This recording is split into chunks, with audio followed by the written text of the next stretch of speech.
What's happening, lads? Before we start this week's episode of the Have a Word podcast, do us a favour, make sure you're following us on all social media. We are at Have a Word Pod on Twitter, Instagram and TikTok. And on top of that, don't forget to go and subscribe to the Patreon page, patreon.com/haveawordpod. Early access to these episodes, an extra episode just for you lot every single week on Patreon. And don't forget those monthly specials, of which there are 40 plus now. They're basically a movie every single month. Patreon.com/haveawordpod. Enjoy the episode. It's a belter. Wag wag, leads. You're listening to the funniest podcast in the game. From the heart of Liverpool, with Adam, Dan, Sensei Carl and Finn. This is the one and only Have a Word. Brought to you by Manscaped, the very best products on the market for below-the-waist grooming. Go, Ed. Get on me. Hello. Hello. How are you? I'm all right. You've come in dressed. I can't quite put my finger on it, but I feel like my nana would be into the design. What do you mean? No, I just don't think my you nana understand made that fashion jumper at all, do you? I don't listen. I'm not sure you've got a full grasp of it, but This is class, by the way. Christmas, isn't it? I put this on my Instagram story before, and I've had about 300-400 women in my inbox immediately just being like, I think I made that. Yeah. Right. I Are they think it's all over fucking class. 70? Okay, but you understand it's a lot. It's fair. Like, It's you can't put that on and go, no one's going to notice. Just for the audio listeners, You're a man in a backwards cap at 43 years of age. yeah. Well, You wear backwards caps though. I do, yeah. Yeah, But I'm yeah, not yeah. 43. No, you're not. But you'll still wear backwards caps at 43. I probably won't. Do you think? No, I think you should grow out. You'll by be a then. new woman by then. By the time you're 43, I cannot imagine what you're going to be waltzing in here with. It's going to be. It's called having drip, Dan. Oh, I Come on, Dan. think it is. Dan, it's called having drip. I think it's a waterfall of See, it's not Christmassy, but it feels it, doesn't it? To me, that's Christmassy. But it's not. It's just the pattern, isn't it? It's because there's a lot going on. Is it aim? Yeah. It's gorgeous, I think. beautiful. Which charity shop did you get it from? YourMarsPussy.com. Oh, yeah, she's gone online. She's gone online. Yeah. She's so modern. Online? Charity shop? What? Online charity? Are they real? He said .com. I know. I thought They the don't idea of an online They charity don't shop would sell be stuff wild. online, but you think can they just do. go to that online and book in to fuck her. Do they exist? Oh, and you get a free gay jumper. Oxfam sells Yeah. stuff. Oh, nice. You're going to look stupid when this episode goes out and everyone's like, see, this is the perfect example of Dan's lack of fashion sense. Right, I love your shoes. Yeah. Show him your shoes. Wow. They say the good stuff from For the audio, we had the cherry docks on. Yeah, they're nice. They're all right. It's not the problem. Oh shit, got a problem. It's not the issue. Dan, look, I'll explain to you. Right. See the little bits of burgundy and red in this jumper? They set the shoes off, don't they? Yeah, they do. And the swan. What? The swan. Sets the white pants off. It's the white pants.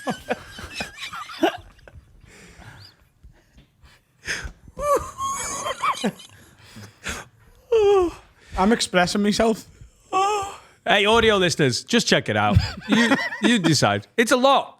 It's interesting. It's nice. I like Harry's. Hey, if you are an audio listener, will you do us a favour? Because we've got fucking tens of thousands of you. Will you go over to YouTube and subscribe to the YouTube? Even if you never watch it on YouTube, do us a favour. Because we're so close to 100,000 subscribers and so much of the Lid Army just listens. Go over onto YouTube and subscribe and then never go back on YouTube. That's fine. Just comment, subscribe.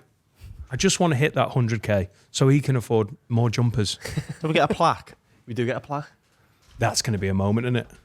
Who does that get delivered by? It's the post. I feel like the It's moment's supposed passed because we're so far It's not Mr. Tube. on everything else. YouTube's lagging behind that much that I think it will feel like a moment. No, I disagree. I think it can snowball. The more subscribers you've got, the more likely you are to get more because they push you to more people. And 100k is when they really start pushing you. Hey, you want the 100k? I do, yeah. That's exactly I know what you that's mean. right We up your feel street. bigger than that I already. met more 3 years ago because we're so much bigger than 100k, aren't we? Right, I really feel we're undermining the point I'm trying to make. With audio listeners, just go over to YouTube and subscribe. I'm not asked. I mean, Carl's just like, don't asked. fucking money about it. He's got that jumper. He's completed life. It's fine. We're fucking sorted. It's a nice gilet. Thank you. It's from Giacomo. Is it? Yeah. Class. I'm at that sort of they've age and changed the size. game, haven't they? They're not just, they sell Ralph Lauren stuff now. Do they? Yeah. It's more like a shop. Oh, can It's I just not a say, fat fox. They're not just for the fatties no more. the worst bit of Cheshire Oaks by a fucking mile is Ralph Lauren Castle. I kind of like Cheshire Oaks. It's all right. But they've got their own fucking massive house in the middle of Cheshire Oaks. Yeah. Who's going Ralph Lauren? I like Ralph. I love Ralph Lauren. Oh, is it? Chester He's Oaks. literally wearing one of their tops right now. Did you get it from the big house And at it's Cheshire Ralph Oaks? Lauren, by the way. It's a very common misconception. Ralph Lauren. He's an American cunt, isn't he? Is it? Yeah. Have you seen I didn't Friends? know that. If you watch Friends, Yeah, Rachel like once works it's for shite. Ralph Lauren, and it was he's in an episode, and it's the definition of early doors. It's not a product guy placement. though. Like I know it is a guy. It's the same with Calvin Klein. Like Have you that's seen not him? a fella. Yeah, it's not a fella though. It's a thing. Ralph Lauren is a midget who fucks. By the way, That is What like is a man? Yeah, it's sorry. Faye Whoa, Bentos, a man. Is that Adam's mic off? Adam just said Ralph Lauren is a midget that fucks. I'm so used to hearing I don't that mean. sort of By stuff the that way, we I just roll don't mean past that it. word in the offensive way, and to mean like a little person. I mean he's really short, but he's handsome. Really well navigated there.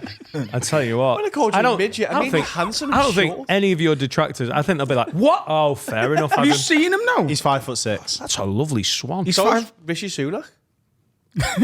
So there you go. doesn't He's fuck, he's though. one who doesn't fuck, apart from his wife. You know. What? Rishi? He's 5'6". Oh, Rishi. Dishy bangs, Rishi? mate. Dishy Rishi. That's bangs. also a lie. He's 4'9" him. But he looks taller than he is. Leader of the opposition. Oh, he's not anymore, is he? No. He's been replaced by Mike Gell. Who? Badenoch. Yeah. Who? Kemi, Remy, Memi. Loic Remy. Loic Remy. Loic Remy. What's her name? Yeah, yeah. Kemi Badenoch. Tell me he Kenny, doesn't though. fuck, mate. Right. Put a picture in here. And he looks like. Looks like Paulins. Yeah. Are we still doing Paulins? What's he wearing there? He's wearing double denim. It is. I imagine so. I'm wearing merch now. Look at this. Black on black cap. That's now available. That camera. Yeah. Oh, yeah. I think if you're Ralph Lauren and you own Ralph Lauren and you make all that absolute class stuff, you don't wear anything else, do you? You must get. Do you reckon? You must have something. I think he doesn't. You wouldn't wear it. It's like drug dealers. What did you go to the gym in? You don't Sorry. get high on your own supply. No, that's not it, is it? Because no one's getting addicted to Ralph Lauren jumpers. You could. I am. You smoke them. What you go I to the gym ordered a Ralph Lauren cable knit quarter zip yesterday. So this slander from you. Listen, I just can't believe they've got their own house. It's just the biggest bit of Cheshire Oaks. It's fucking huge. in? I only ever go there for ties. Is it? Yeah. Ties and shirts. Really, yeah. I never go there, but if I do, it feels like the only thing I buy is a tie or a They're shirt. good jumpers and they're good pants. No, not Ralph Lauren. I mean Chester Oaks. Oh, okay. Chester Oaks. No. Might as well be, though. It is Chester Oaks, isn't it? It's you can't call it Ellesmere Port Oaks. That's gonna bomb in it. Yeah. Shout out Ellesmere Port. Blue Planet Aquarium. That's all I think of. It's not a bad one. The Belter one I went It's, there when I was a it's an kid. all right What aquarium. would a bad aquarium look like? The rail one. It closed 6 months ago. And There's then an aquarium in real. guy called Why Jeff not with a just a fish beach? tank. No, the real sea aquarium. It closed because the seals were too cold. The real aquarium. Go and stand on the beach and look over there. Hang on. Say that again. Say that again. It closed because they said the seals were too cold. That can't be a fact. That's the need to reason close they Rill. gave Close Rill. in the Seals journal. live in the Arctic, I think. He's So how pretty can sure. it be colder in real? Maybe they were miserable. I don't know. Now they were African seals. Singers. That's sad, that man. I don't know. Everything's shut. Yeah, you need to move. No, I'm not asking you to or telling you to as your employer, but Oh, it's expensive. you though, should isn't it? probably move. What's expensive? Rent. You can't put a price on misery. You're pissing money away with rent. Right. So you're going to buy in real. No. I'm going to keep saving. I got some savings. Pay a house off in cash if you save for like 4 months. What? That's true. Does your mum charge you any rent? I volunteer some contribution. Oh, bullshit. Monthly? Or do you just occasionally No, I go? do. Go on. And I've upped it recently because her she's doing her well. hours have been decreased. $5. Is it? Yeah. Did she work at the aquarium? Yeah. She was in charge of the seals. She was one of the whales. Get him out of the freezer. Oh, Parry. whoa. I felt too bad that. I backed that. I backed Finn up. You backed that? No, I That's a line there. I backed Finn up again. I felt too real because we were talking about your actual mum. If I call Carl's mum a whale, it's not like real, do you know what I mean? It's a fact. Yeah. Is it not? When you do the Carl's mum thing, it's just a sort of generic mum. It's not. I say his mum, she isn't here. Yeah. So it's Oh. She's here in spirit. I think she's in this jumper somewhere if you look hard. she loved Abe, like. Jack and Etta going to start paying keep? What?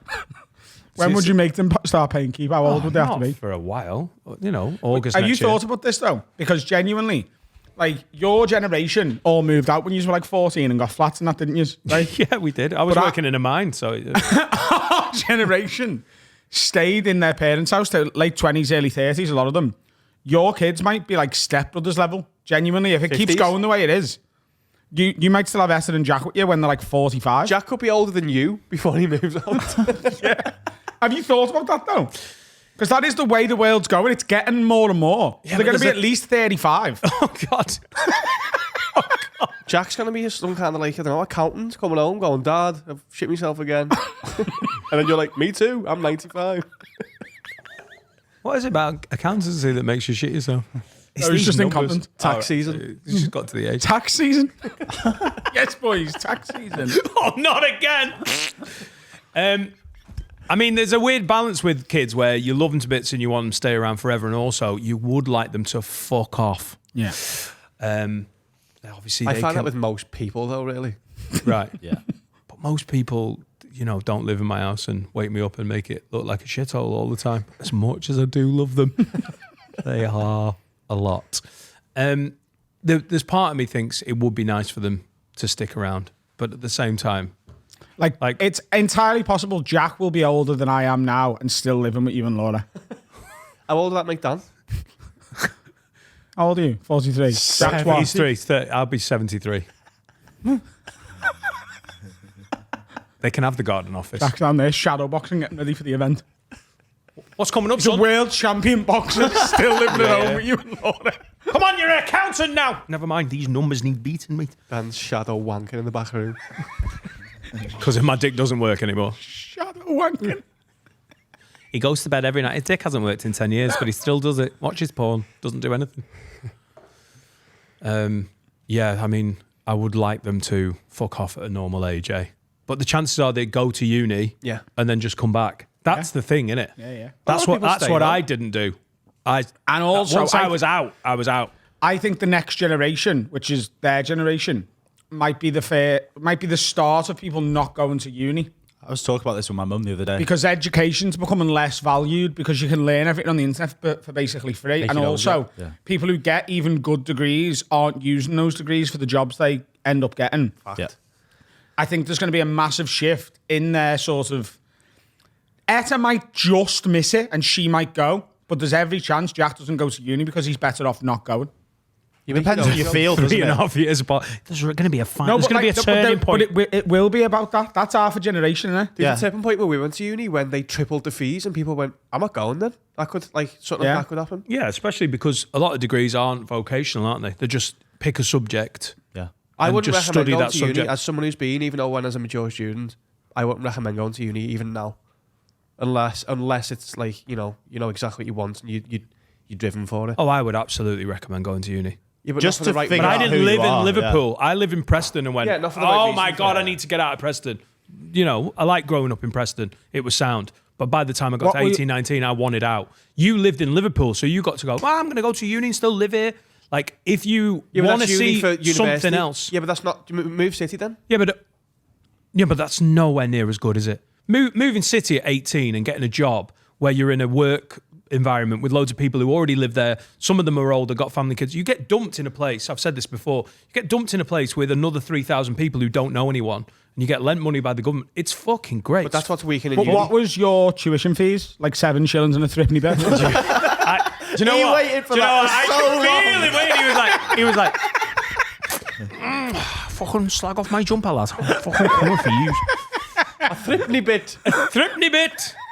You're a threepenny bit short. How much was your uni fees? Grand? so it's about to go up to basically 10 per year. Super. And that's for every degree. That's not just for the good ones. For Etta to go and do interpretive dance. Yeah. 30 grand. Like media studies, which is the most derided one, isn't it? Like, or What? derisory. Derided the word? Derided, yeah. Is going to be 30 grand to complete it, Yeah. plus living expenses. How can that possibly be like a good It's idea? 60 grand in it when you add in expenses and I'm your- 60 grand in debt and I can read the newspaper now. Good for me. By the way, if you want to be a doctor, I'd probably stick with the uni route. You know, Totally. there But that's are. what I'm saying. If you're driven yeah. at a, don't go, I just want to go to uni, I'll go and do. Don't turn up at a hospital going, I've got the internet. I've learned everything. Give us a go. Give us a knife. But then that's still nothing on America, is it? No. But that's where we're probably headed Yeah, yeah. eventually. Like, we're always, like, I say about comedy and stuff in our industry, but the UK follows America's footsteps. We're just, like, probably a full generation behind it.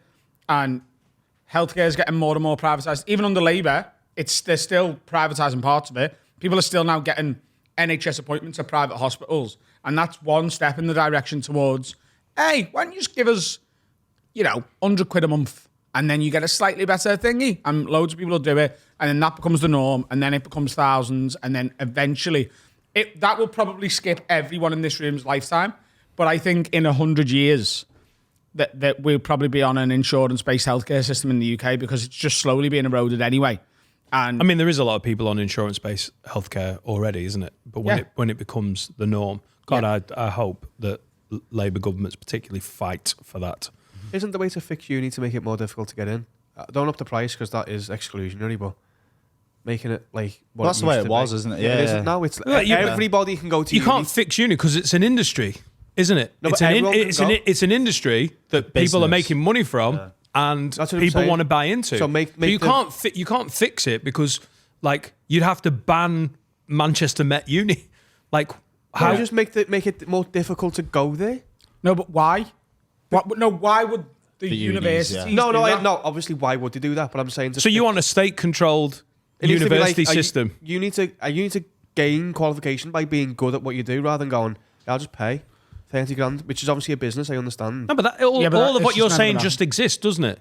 Not 'Cause- really, no. Yeah. Good unis still go. You have to have these grades. Yeah, but nowhere near as probably when you went to uni. No, exactly the same. The top uni is still exactly top the same. unis are doing exactly. If anything, they're harder to get into. Well, I think Because more people are trying.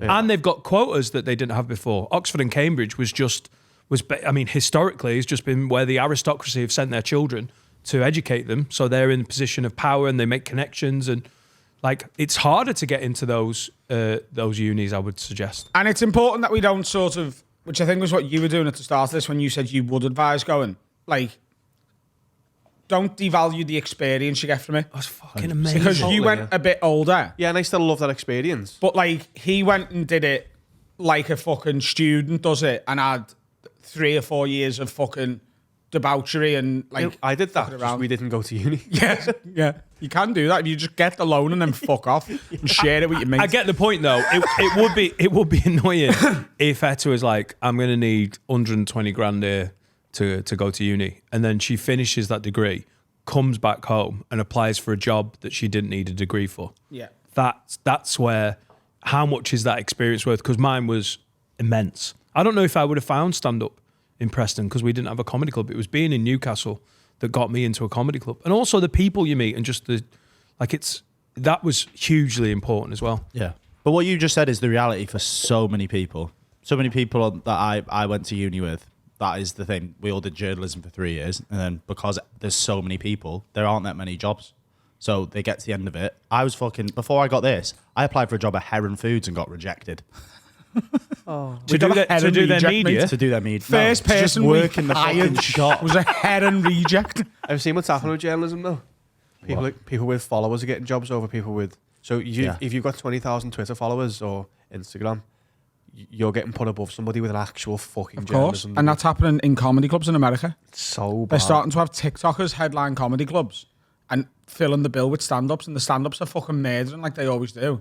And the TikTokers are going on the end and bombing, doing an hour. Because that's the comedy clubs are like... That's where their comedy clubs are a bit mental, aren't they? Because their touring culture is intertwined much more with the comedy clubs.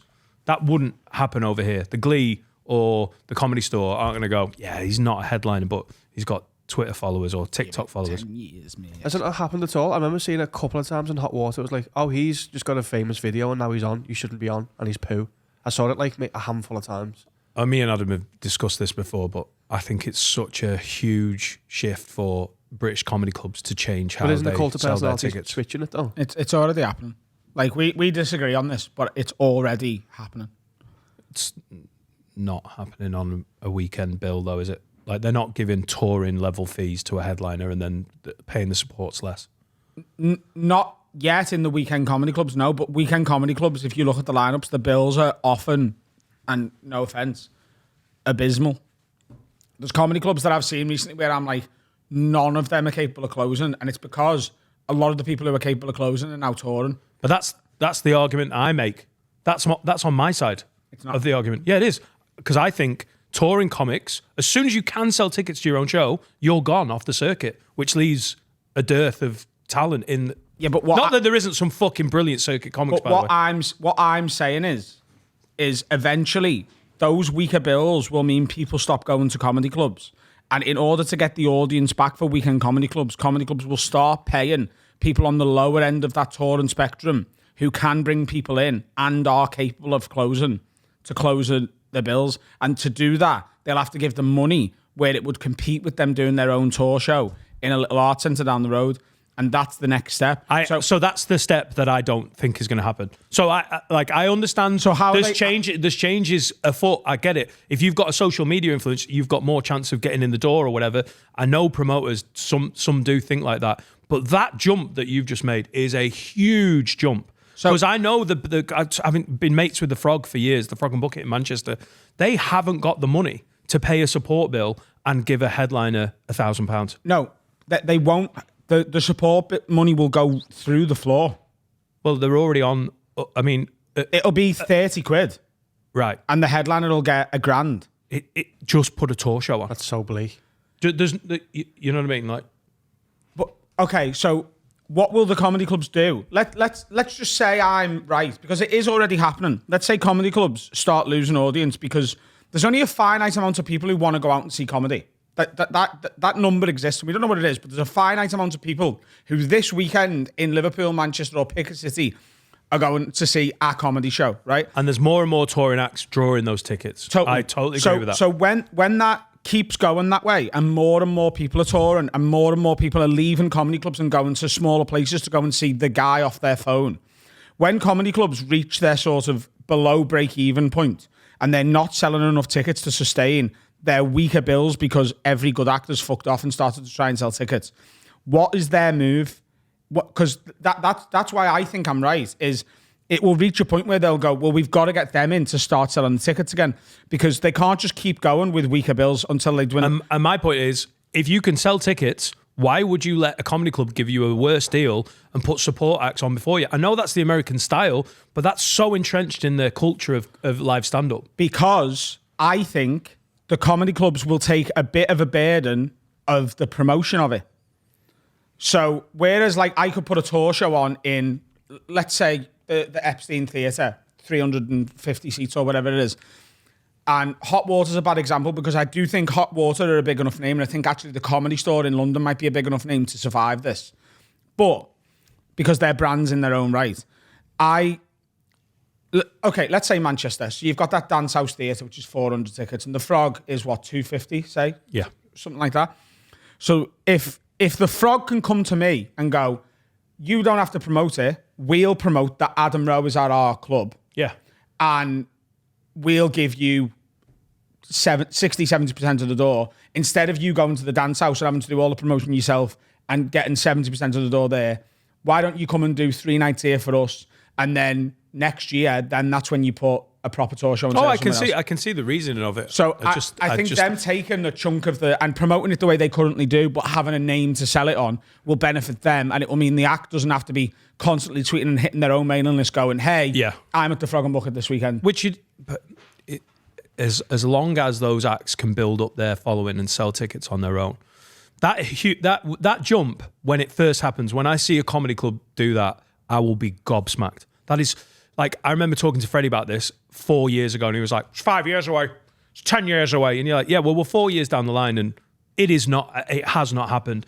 It is going to be a colossal, like, culture shift in comedy clubs when they switch to that model. But So And it will devastate the circuit. It's bleak for the It cycling, will surely. devastate the circuit. But you say it hasn't happened, but I think the first iteration of it has, because 5 or 10 years ago, let's say 7, right? Before before COVID was even an idea, and you know, where a lot of this online content came from, where people got a lot of their fan bases from. 7 years ago, if Freddie, use Freddie as an example, and he's a promoter who like runs gigs all over the country. If Freddie had a gig that he was running in Birmingham, he would go, right, I've got $1,000 for the bill, so I'm going to pay 200, 200, 200, 200, and I'm going to keep 200 for myself. Which is the standard 95% of the bills in comedy are booked like that. Now, Freddie goes 100, 150, 100, 500 quid to close. Not always. No, but I mean, he specialises it for a big headline. That was happening back in the day. But it's a lot more less now. Yeah. And that is a step towards what I'm talking about. And I'm telling you right now, if more independent promoters start doing that, and if Freddie's doing it near Birmingham, and Wayne Beast is doing it near Birmingham, and the Nightingale brothers are doing it near Birmingham, and Freddie's got... It's Paul and Thingy, isn't it? I didn't expect them to give a shout out. Andy and Paul, the Nightingales. They booked me because I had the surname Nightingale. They were just dead chuffed and it worked out. I've worked for them for years. I'm back there in a week. But they're really good promoters. But if they, let's say in 5 years' time, and both of our profiles continue to grow with this, let's say Freddie has got Josh Pugh on in one of the satellite towns of Birmingham, and the Nightingales have got you on, and Wayne Beast has got me on. There's no audience for the Glee. No, I see the reasoning. I see the reasoning. When this is so like, I love this sort of stuff.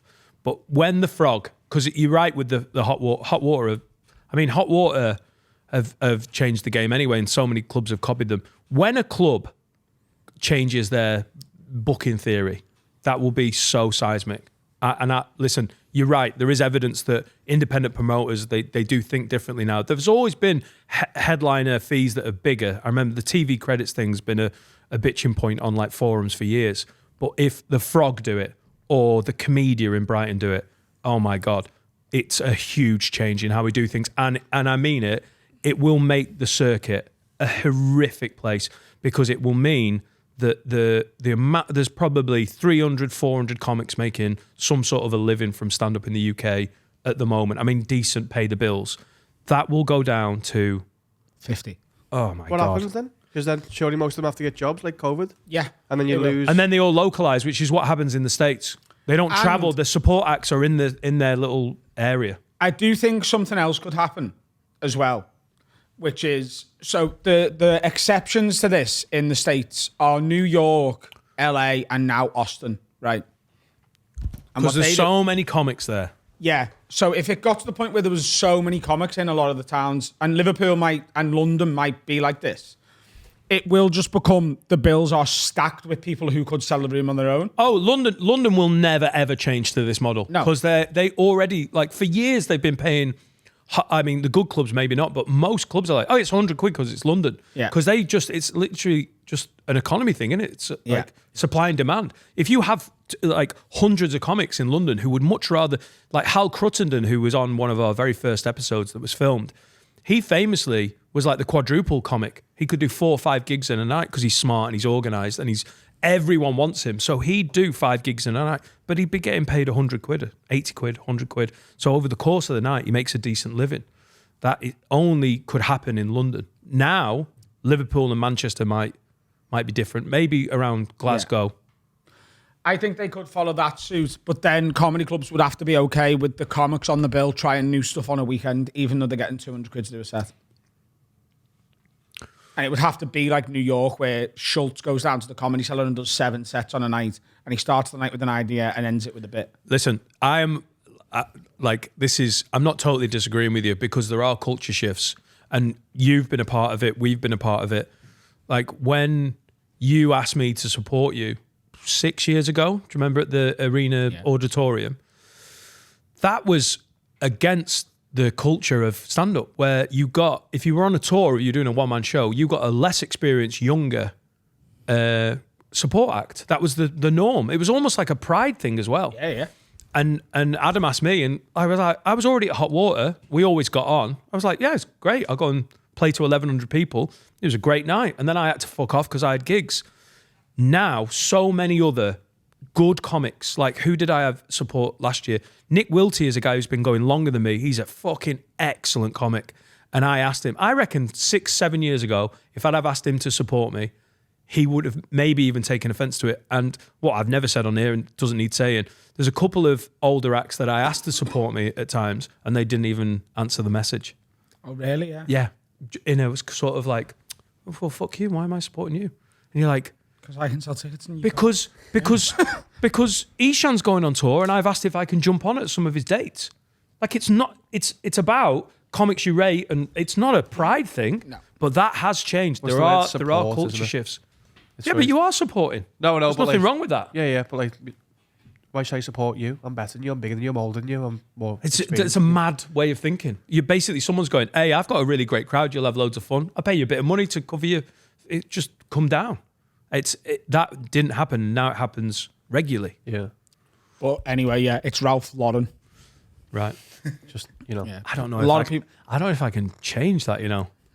I think I might be so far down the line that Same. it might always be. Is it Ralph Lauren in your head? Yeah. I know it's not because Adam, I mean, he's right, he's American, but like. It would be like if it was Calvin Klein. Calvin Klein. I couldn't do that. Calvin Klein. There's your Turkish heritage coming through. Yeah. No, it's real. It's Calvin Klein. Don't worry about it. The £2. Let's have a break. We can digest that shop talk. What's happening, lads? Time to tell you yet again about our OG day one sponsor, manscaped.com. Promo code WORD20 for 20% off everything and free worldwide shipping. What are we focusing on this week? It's the Chairman Pro. And right now, the Chairman Pro package is available. And you can get this, which is an electric foil shaver for your face, like. And you can also get the aftershave serum and the shaving gel to go along with it. And that is on top of all the other brilliant products that they do, like... Oh, we've got the Lawnmower Pro and all the kits with everything they do. It's the best thing you can buy a man for Christmas. Christmas is coming. Stop buying men crappy presents. Go to Manscaped. Up their ball game, up their faith game. Christmas is coming. Your Gucci's getting hairy. Get one of these for your ugly Aunt Mary. Or your uncle. Bars, mate. Manscaped. Word 20. Promo code's Word 20. 20% off. So you can get the perfect Christmas present for the man. 20% cheaper than all them mugs out there that How don't much listen is the to the shipping? pod. How much is the shipping? Free, mate. Worldwide, lads. What? Send it to Botswana if you want. Shave their balls. That's or where- face. Is that where Auntie Mary is? Botswana? I don't know. Manscaped. Welcome back. Welcome back. It's amazing when you just forget for a second how to do the thing you've done 9,000 times. If you love the Have a Word podcast and you're a public listener or watcher, you should sign up to Patreon, patreon.com/haveawordpod. 28,000 lids cannot be wrong. God, you get a lot, don't they, Adam? They get an extra episode every week. Oh, yeah. They get early access to the public episodes and they get a special every month.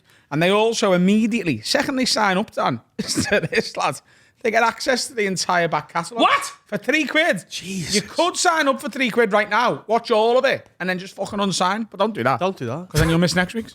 You also get Film Club with me, Finn and Harry. Mad That Mondays are coming up in January. Me and Harry take over the world of podcasting and so much bloody more. Also, if you want to come and see us, tickets, you essentially have to be a Patreon at this point. December special is the roast of Have a Word, the second roast, which we recorded in October and was biblical. Finn Taylor, Ishan Akbar, Rebecca Goodwin, sort of, Fantastic. Thomas Green, Freddie Quinn, Tom Stade, Daniel Sloss, Hattie Preston. and Hattie Preston, plus me and Dan, the best roast panel you'll see in the UK. And It was we'll have to absolutely do another one of them in a year or two, won't we? Yes. Oh, it's good boozy pops, wasn't it? That's great. I got a bit drunk, didn't Yeah. I? Did you? Yes. I think I've got enzymes in my liver. And I think that because I've been told by a medical professional that I've got enzymes in my liver. What's that? Is that good or bad? Aren't you meant to have enzymes? It's not. What about this lifestyle? Do you think Dan's liver must be Googling, flying? and we're going to tell you how many cancers you've got. You've got a lot of enzymes if it's bad. Right, I've got a higher level of enzymes Too than it many needs to be. enzymes. Those enzymes were good for you. Hasn't everyone got enzymes? Yeah, that's in what I the said liver? to her. And I Yeah. went, put the phone on. Elevated liver enzymes are often a sign of inflamed or damaged cells in the liver. Hello. Liver damage. No? Just asked. Oh, nice. Are you all right? You feel all right? I mean, You're going to have a pint this week? maybe. Oh, I am on Saturday, but I think I need to have a little break of. I'm having a pint. Oh, on are you having Saturday. pints at the karaoke? Okay. You're going to go and do sober karaoke? No. No, but there's so many reasons to drink when you're attached to Have a Word. Yeah. Like, I can gig without boozing very easily. I drive to most gigs, drive back, that's fine. My family, not big boozers, you know? They've really toned it down since Etta got enzymes in her liver. They're on since they can't do it anymore. My mum's really toned her drinking down since she died from drinking Well, she too was much. one of my favourite drinking buddies. You know? She was a class. I'm off it pint. now till Paddy's Day. Right, I'm going to break one. My fucking finger. Now I've got enzymes in my finger. That is a low. You know that's shite, don't you? Yeah. Oh, good. Thank God for that. Hey, fucking. Fucking Derby Day on Saturday. You're having a laugh. Saturday Where are is you, also. where are you watching it? Maybe in town. I'm not going. I'd never go to Goodison. Give you a Get my head shout. punched in. No, you wouldn't. We're all sad. Everton fans hate me. Yeah, I hate Everton fans. Yeah, they hate me, and I'd get my head punched in. I also would be completely incapable of being in any way humble if we beat us. So. Have you been to Goodison though? I went to watch Everton play Sheffield United when I was a kid. Sexy. In the Gladys Street end. Everton, just What a watch game. us die. We're going in January, yeah? Yeah, I booked that.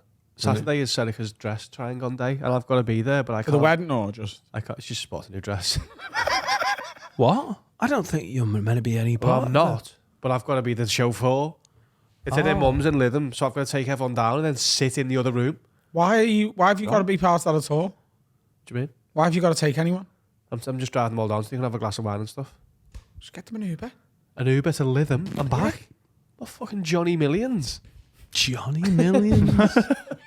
Johnny Millions. Fuck that, lad. I'm just a good guy, aren't I? Just add it to You're the a wedding fucking costs. cook, mate. That's what you're My at. mum What? and other mums, hers. Well, she lives there, so I'm not. Yeah, really you're a driving cook for your mum. Load of shite, that. Yeah, I'll I've- just sit in here and drink toast. Just like Johnny Millions likes to do. With a cup of sauce, son. Johnny Millions here he is. Oh, that sounds like such a horrific day for you. Well, I'm What time's this? I'm also then coming home and going to the karaoke. Yeah, what time's the dress thing? I'm missing. Why, you I'm going to watching- be Yeah, I there? was going to say you're not watching the match. No, I'll be watching it just on my own.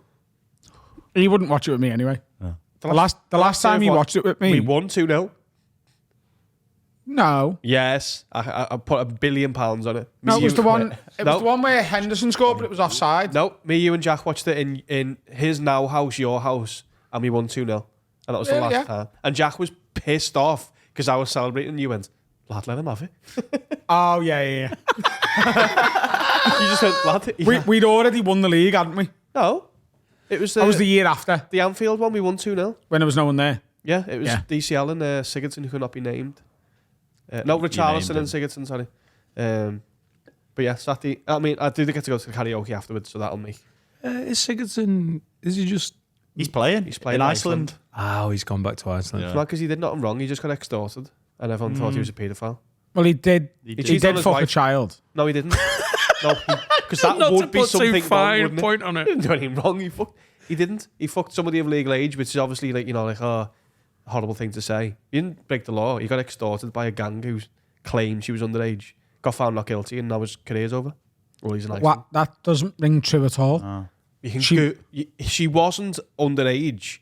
They told him she was and went, give us loads of money or we're going to break this and say you had sex with a minor. And then he went to the police instead and went, listen, this is what's happening to me. And Everton suspended him while it was happening. And then his career's been over since. And he's playing in Iceland.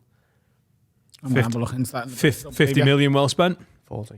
Great player. It was more than 40, wasn't it? 40 million, no. I thought think it was 50. I think it was more than 40. Oh, sorry, I didn't. 78 million 78 million he cost. plus 100 in add-ons. The reason why Everton fucked him and Ukraine, we lost our Russian sponsor because of the Ukraine war, Uzmanov, and we also lost a £40 million asset. That's the because real sadness about the Ukraine war.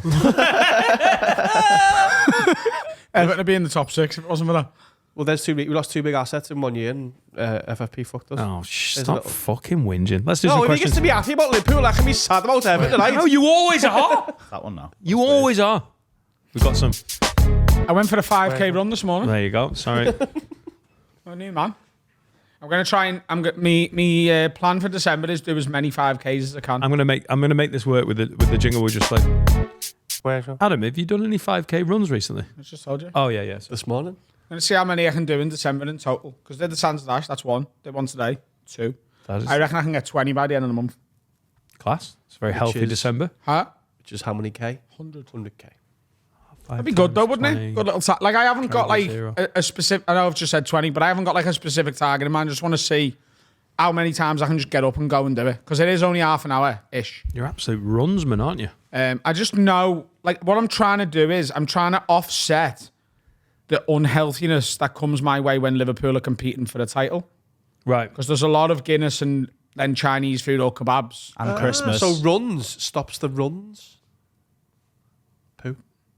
Oh no, they're going to be there Oh, right. like no matter what. Can't stop that. I will be there no matter what. that's my runs. You have to go to India to stop that. Oh, I miss India. Isn't that weird? What? I miss India. I sat on my bike last night just to remember. In the house? yeah. Yeah. He's going to sit on his bike as many times as he can between now and Christmas. See how many times he can miss I enjoyed it. India. It was really cold this morning, so I ran in the new Have a Word merch, which is available at. haveawaypod.com, brand new website. It's got merch, tickets, other fun things. Keep your eye out because there's sick stuff coming. By the way, I've got the crew neck version of what Harry's wearing right now, Have a Word University. and it's genuinely a perfect like workout top. Comfy as fuck, innit? Like I wore it to my personal training session with the beautiful Andy. How did that go? Class. Yeah, Signed good, innit? up. Fit, innit? Yeah, he's a handsome. Most gorgeous man I've ever met. Yeah. He said he's going to shout at you in Serica in January because you haven't been enough and you've got a wedding coming up. Been in India, mate. Fucking joke. I'm going tonight. And he's going to shout at you tonight. You've just been sitting on bicycles in your house. Yeah. Don't shout at me, Andy. he's going to shout at you Is he, yeah? because he hasn't seen you for too long.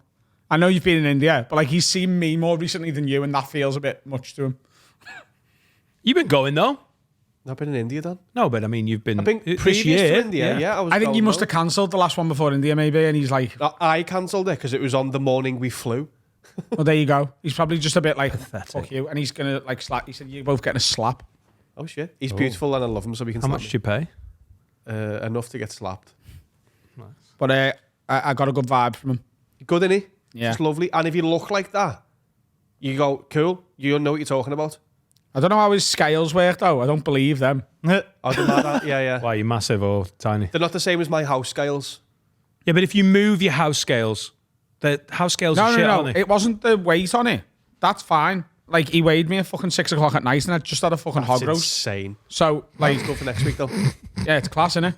But, so they're called something like biometric scales or some shit like So they that. know your body inside out. So you stand on it, and he puts into his app your age and your height, and then he shows you how much like fat you've got in your body and stuff. And I'm like, Water, everything. how can it possibly know that?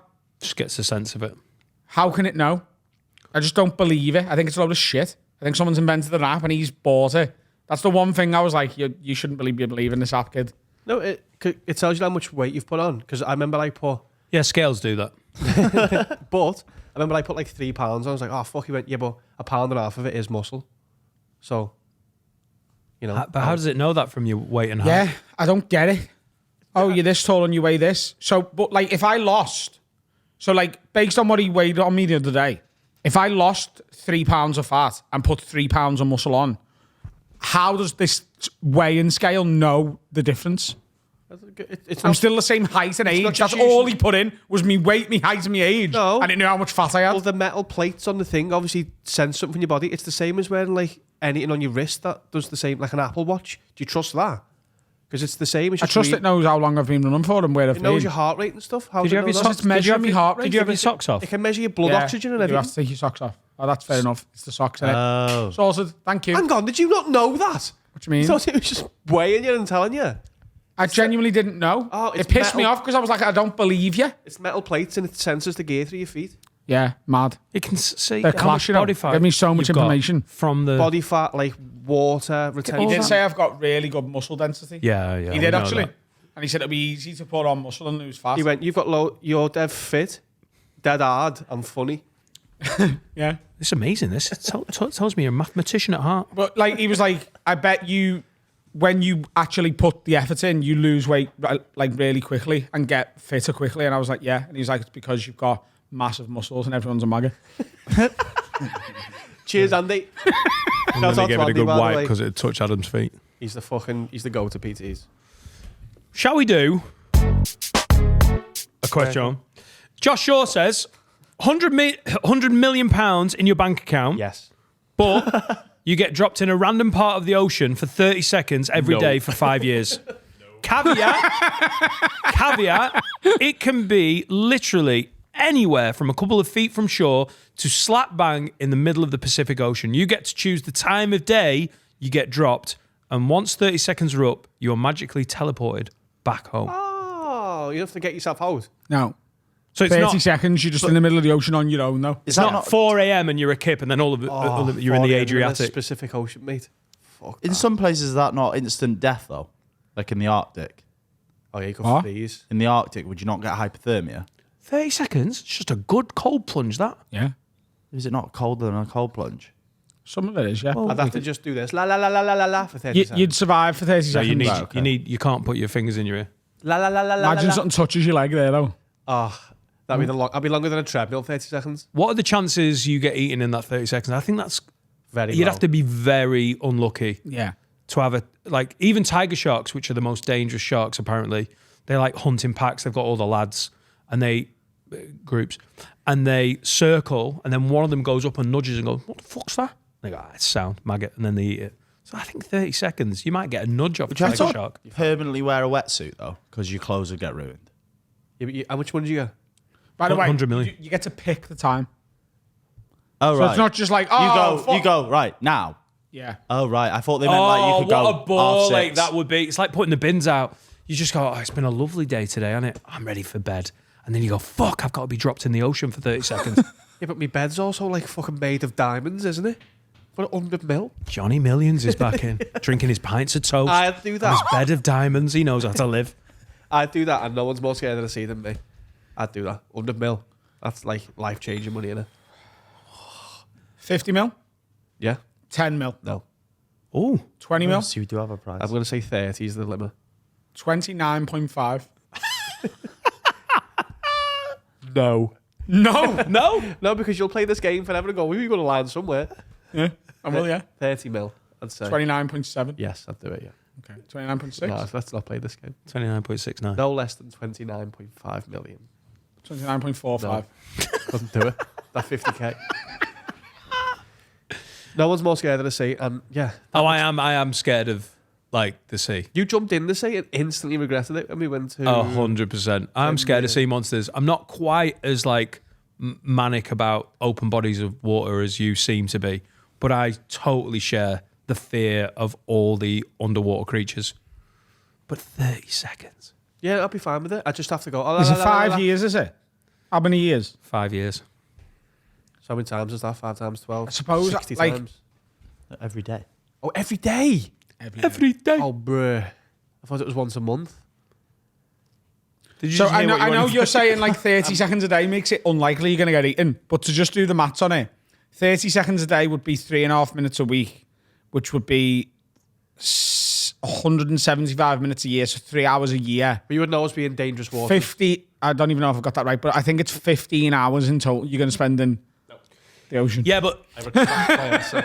yeah, if you said to me you've got to spend 15 hours in any random part of the ocean all in one, like that, but like 30-second increments massively reduce the chance of you getting eaten because you've got to get dropped in the water and a human eating creature has got to instantly go, "I'm snacking that."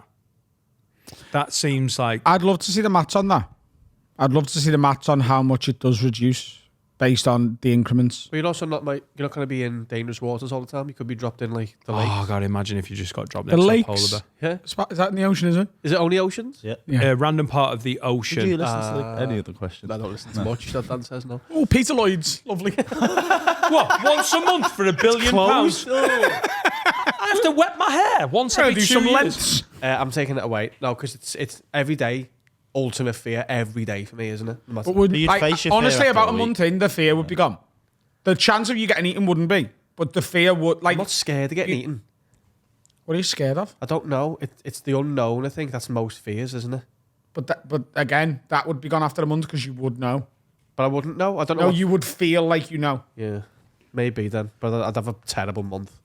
We've got another Where's your month. what? Month. You said I said after a month you'd be used to it. Oh, right. I don't think any of us are listening to each other today as well. Fuck you, Dan. Sam Jackson says, would you rather? Samuel L. Jackson. Samuel L. Jackson says, would you fucking rather never wipe your mouth The again? hat on as well.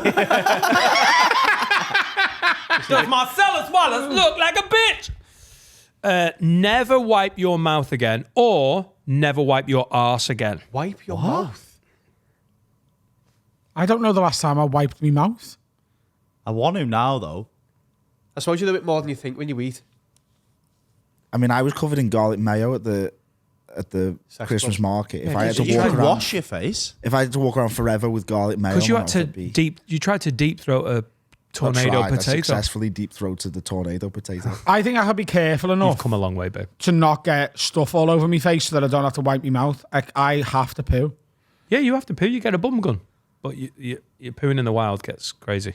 Oh, you could just get a bum gun. I'd have to carry around a Lucozade Sport bottle that full of shoot clean bums? water all the time. Steve? Yeah, I'd rather always wipe my arse. Yeah. Because my mouth's never got poo on it. Mine has. After I've been CMR.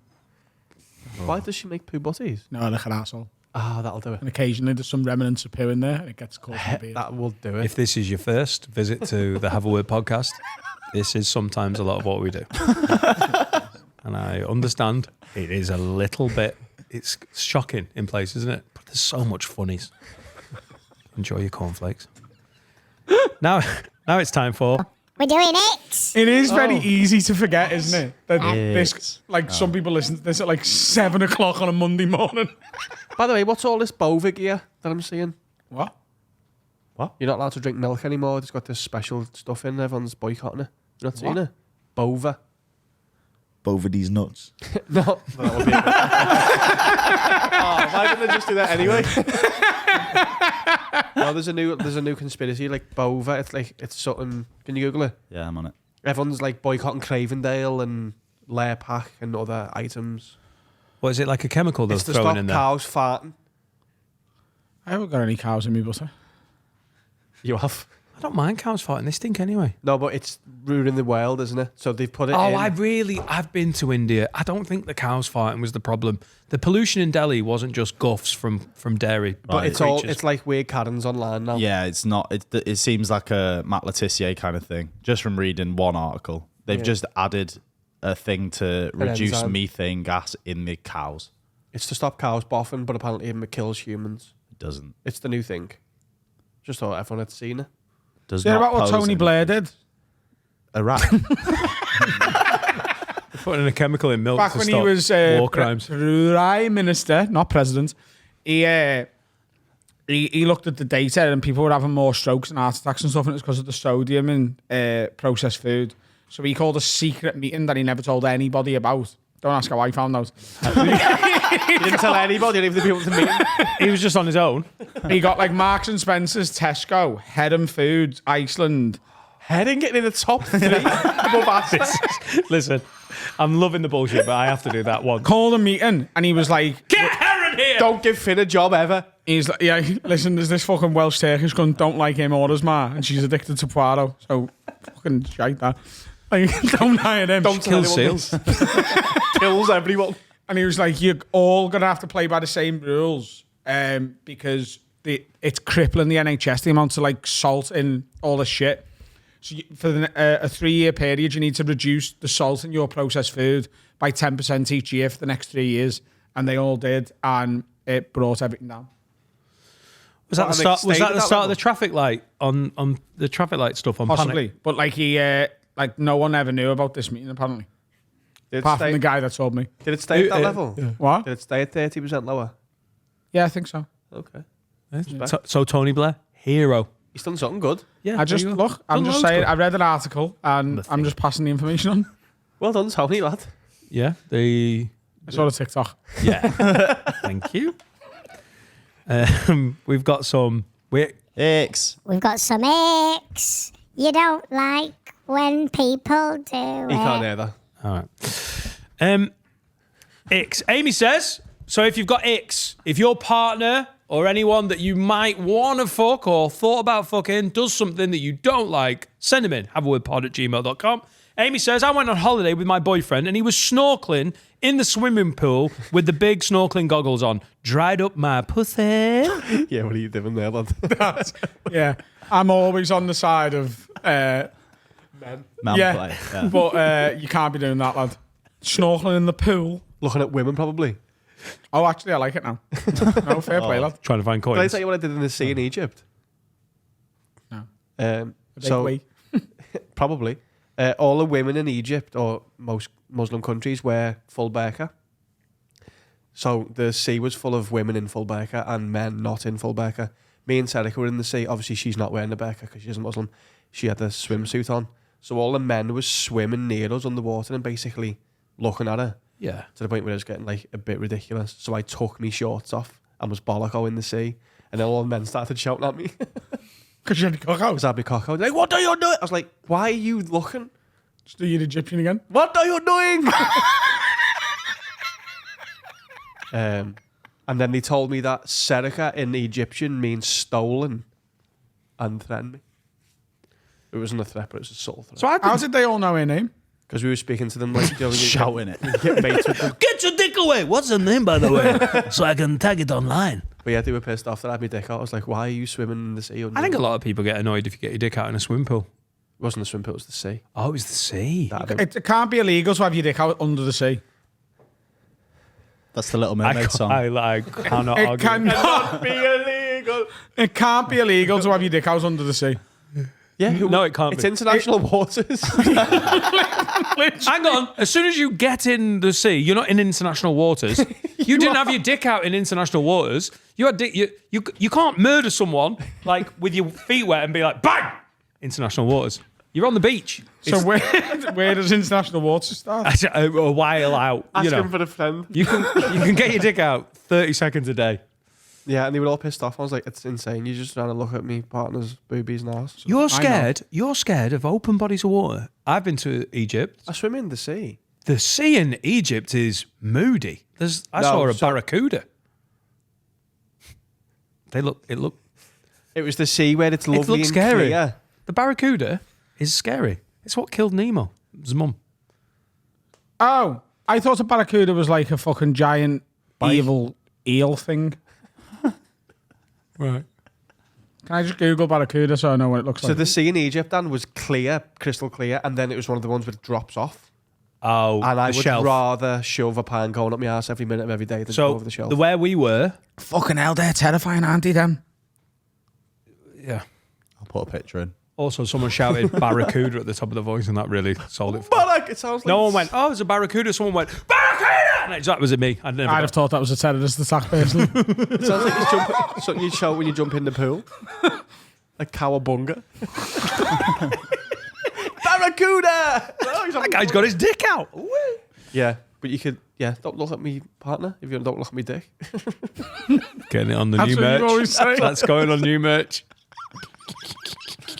But I think having your dick out under the water in the sea is like mine and Carl's rules for having your dick out in your front window. Don't look at my window then. I can't agree more. I was There's a literally, school of fish nearby. no schools in my old mate. So Amanda Sambor. Who? Amanda Samba said, when lads get a picture and make a fist pose as if they're a boxer. Oh, yeah. yeah, that's fair enough. That. Yeah. I think it's equal to the point as well.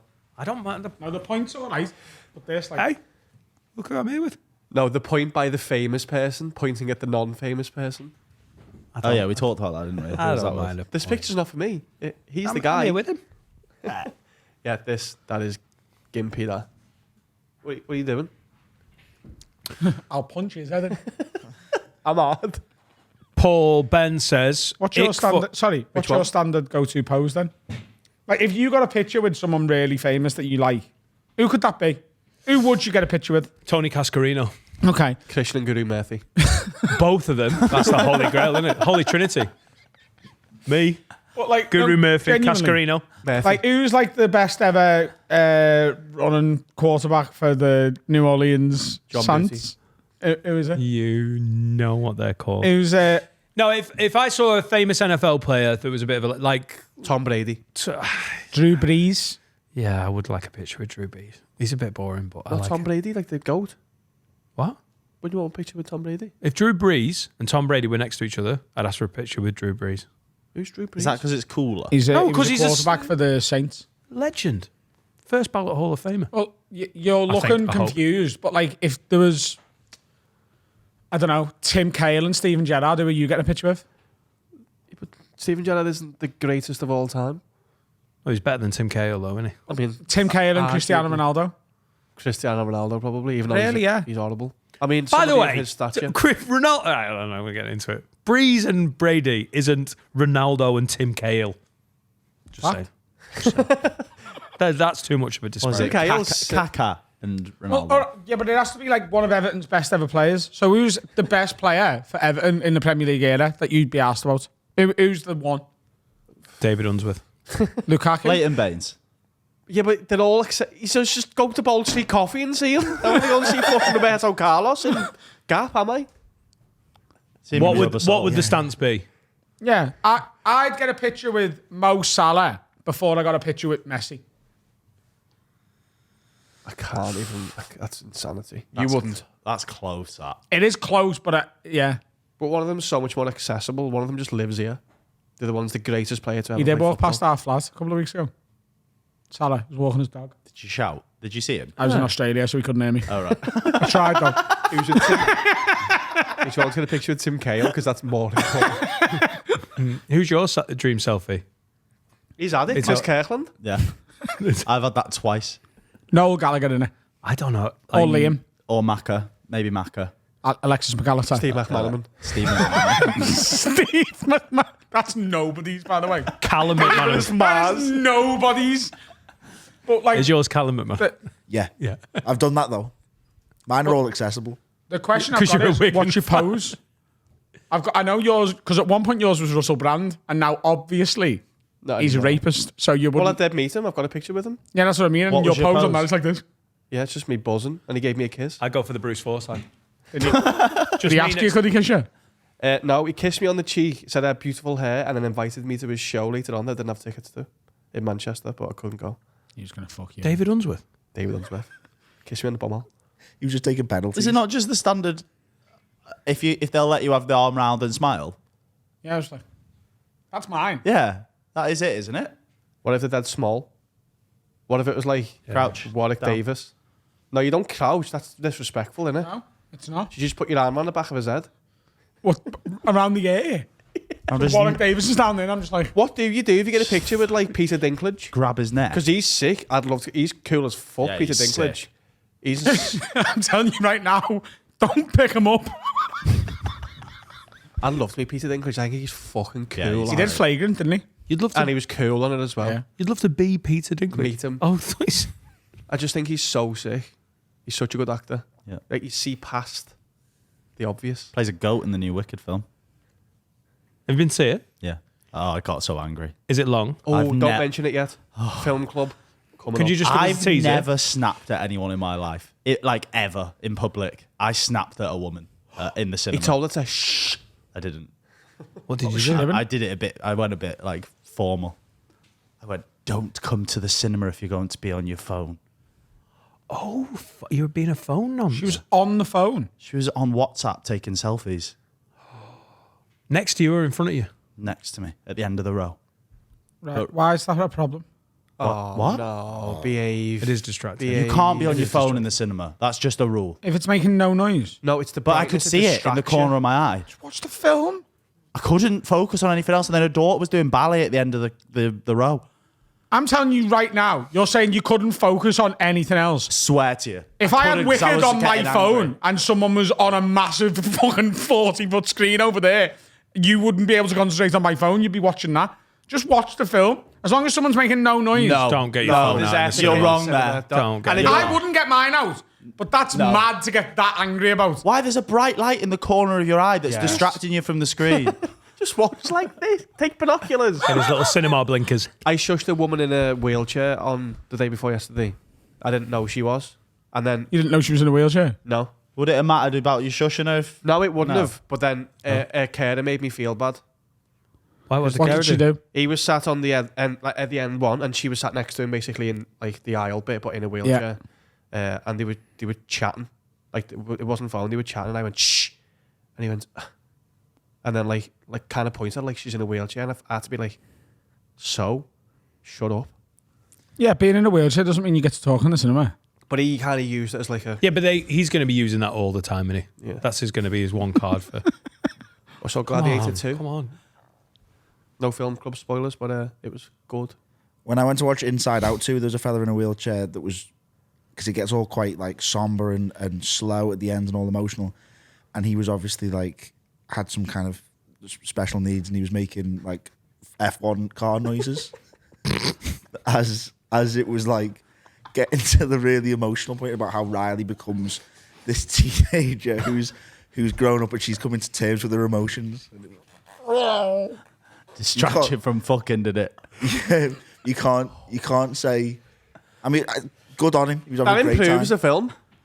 To me, that improves it. Do you know what? Before then, there was no F1 cars in Inside Out 2, but then there was. And I'm Ellie likes the F1, so it was all right. Can I ask you a question, Finn? Yeah. Can I ask you a question? Yeah. Right, genuine question, because you're a big cinemaphile, aren't Yeah. you? You are. Is it cinemaphile or cinephile? Cinephile.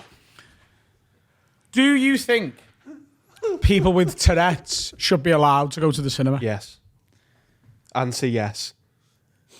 Yes, Full stop. but if What they about- have like an episode, it would be polite to leave.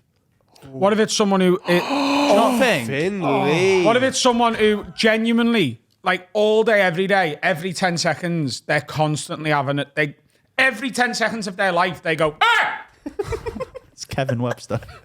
Genuinely. I want to know what you'd do. It would ruin some moments in films. It would, yeah. Yeah, there's a lot of films that's ruining. There's some films you could go to and that's acceptable. I think it's a really important and interesting ethical question. They should be allowed to go wherever they want just because they're shouting. Well, they have special screenings, like they have subtitle ones, or they have like singing ones for Wiki. Yeah, and like that. they have like No, because then- autism-friendly screenings. Yeah, but then and they don't stuff. get to go when they want. They want to go Saturday at 7 o'clock.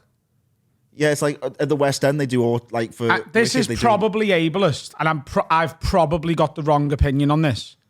But I think some people do just get dealt worse hands in life, and they have to accept that it's going to affect the things they can do. And I do think if you've got every 10 seconds Tourette's, I don't think you can be going to the cinema like on just a regular screening. I think you have to accept that that's just something you're not. I Even think if that's it's a F1. very interesting discussion to be had. Not And I'm with probably with wrong. five I'm guys probably that just a fucking bigot. don't Even if have it's any F1 noises. conditions. I just think it's entirely possible that I'm wrong about that, and that someone could educate me on why that's a horrific thing to think, because obviously their lives are already harder than ours and stuff. But if you've got Tourette's, you probably already do this Yeah, you because do, you just- feel bad about. Self-preservation, you don't want to be the guy who's everyone's staring at, so you probably already just do your own thing anyway. Yeah, which is sad, isn't it? But that's a reality. Yeah, I But guess- absolutely. No business can ever come back and go, you know what? We can't have Tourette's in the cinema. Like, they should be allowed to go. So is that the same for the theatre then as well? Yeah. Any performance. Have you seen those autism? They have like current autism screenings of Wicked on the West End where they show that like the goat man isn't a real goat. What? How? What do you pull the Well, fourth, they go fourth wall? like he looks like a goat. For Oh, people who I are thought like, you meant the film. no, I thought where there's someone just walked in he and went, looks, "It's not he, real." He looks like a goat man, but don't worry, he's not a goat man. He's a man dressed as a goat. It's a And they go like, 5.5 hour production. Is this goat man, or he's not a goat man? No, he's a He's a goat superhero. professor. He's a teacher at the school. Yeah. That's Ain't a class, goat this man. film, by the way. You'd like Wicked. I'm going to see it in New York in December, Yeah, the you'd live like show. it. I nearly took Etta, The but prequel, it's isn't it, too to long. Wizard of Oz? Yeah. Essentially. It's why she's a bitch. Witch. Well, it's the prequel and the sequel Yeah. in one. By the way, merch has just dropped. Let's go and promote it then, and then have a Derek's. 2x. Derek's. Time for a Derek's. Derek's.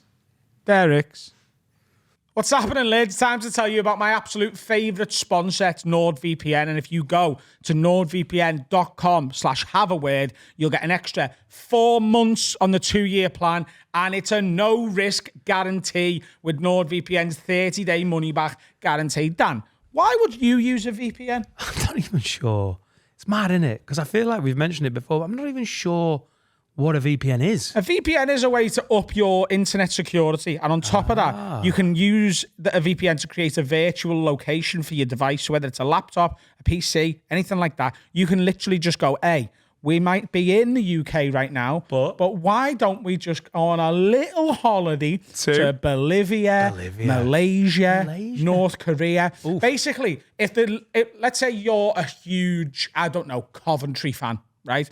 And like the UK streaming services aren't like showing. But North Korea is showing this week's Coventry game. Yeah, they love it. Then tell your computer, hey, we're in Kim's gaff, right? Let's go and watch the match in Kim's gaff, okay? Yeah. And you can do that while at the same time upping your internet security. Also, NordVPN is the fastest VPN in the world. And that's why I think people should go to nordvpn.com/haveaword. Get 4 months extra on top of the 2-year plan and a 30-day money-back guarantee. Just watch Coventry. Come on. Go and watch Coventry in It's a Bolivia. no-brainer. Or North Korea. You know? Yeah. The official Coventry supporters club of North Korea is booming, by the way. Kim says they win every week. Hey. And we are back. Been for the butty there. Lovely little butty. Derek's. Terex. I tell you who's here, Paul Smith. Whoa. Hey. I did not get a butty. I went for a fucking very disappointing full English breakfast at Where John did you Lewis. go? John Lewis? I just come in. Mate, I panicked. I went to John Lewis and it was fucking 5 minutes before they were wrapping it up. They had no beans, no hash browns. Give me an extra sausage, charge me for it. Where's the cafe in John Lewis? Top floor. It's where all the old people Full of get fucking stuck. mate. Swear to God, the queue of our people like it was fucking Alton Towers. Take me through your morning. I don't know what I panicked, lad. I really did panic. So you've got to town. What time I do you don't get to come town? into town anymore, so I just fucking didn't know where to go. And I was walking around aimlessly, and I thought people kept going on, and I thought I'll keep getting. If I look aimless, people stop me for pictures. So I thought I just got to keep moving. I wouldn't even know And that I there was just a ended up in breakfast John available. Lewis. This is where I'm confused. Right, so tell me, did you go into John Lewis for something else and then think and see a sign saying... I went in for a break. You went to go... You thought to yourself on the streets of Liverpool, where can I get a brekkie? That's done a brekkie. And the first thing your brain suggested to you... Where does a brekkie in town? Bold Street Coffee. Where? Bold Street Coffee. Does he? I walked right past that as well. You know, the Parked brunch... up there as well. I walked down Bold Street. The brunch I and didn't know cocktail that done club. coffee. I don't know town anymore. Have you got a phone? You've got a phone, haven't you? He doesn't know how to use it. I don't know how to use it. You can just Google cafes near me. I didn't understand that, yeah. John Lewis? I know. I mean, he's not gone for like a bacon butty at Clinton Cards. It's It's the same. It's exactly. I just had to get out because I'm embarrassed, and I thought if anyone see me, they have to apologise to the city at large because... By the way, there's going to be people who've seen you in there today who go home and tell people that they seen you having a brekkie in John Lewis and they're not going to believe it. I'll get it Ed, I'll try and fucking control the narrative. Put it on the top floor because That's all what I the seen old today. women Seen go that up. Paul Smith, didn't I? He was having his brekkie. Where? Top floor of John Lewis. Well, if they see me, they were in there as well. Yeah, but they could be old women. Oh, yeah. That Well, they might could be be- a good way to avoid getting stopped if it's all old people. Yeah, They're that's not why gonna know I who done you it. That's one of the Not me- maddest things not I've me ever heard in demographic. my entire life, you know. I need a brekkie. And then you come in with that sick butty, and I was like, fuck. I had a nightmare, yeah. That looked delicious. When was the last time you had a brekkie in town? There's so many good brekkie. Like, Well, no, of if I all come the into town cuisines for the you can brekkie, get. I'd normally go to down by the docks or something. Yeah. Because there's a couple of good ones there. But I just couldn't be arsed walking that far.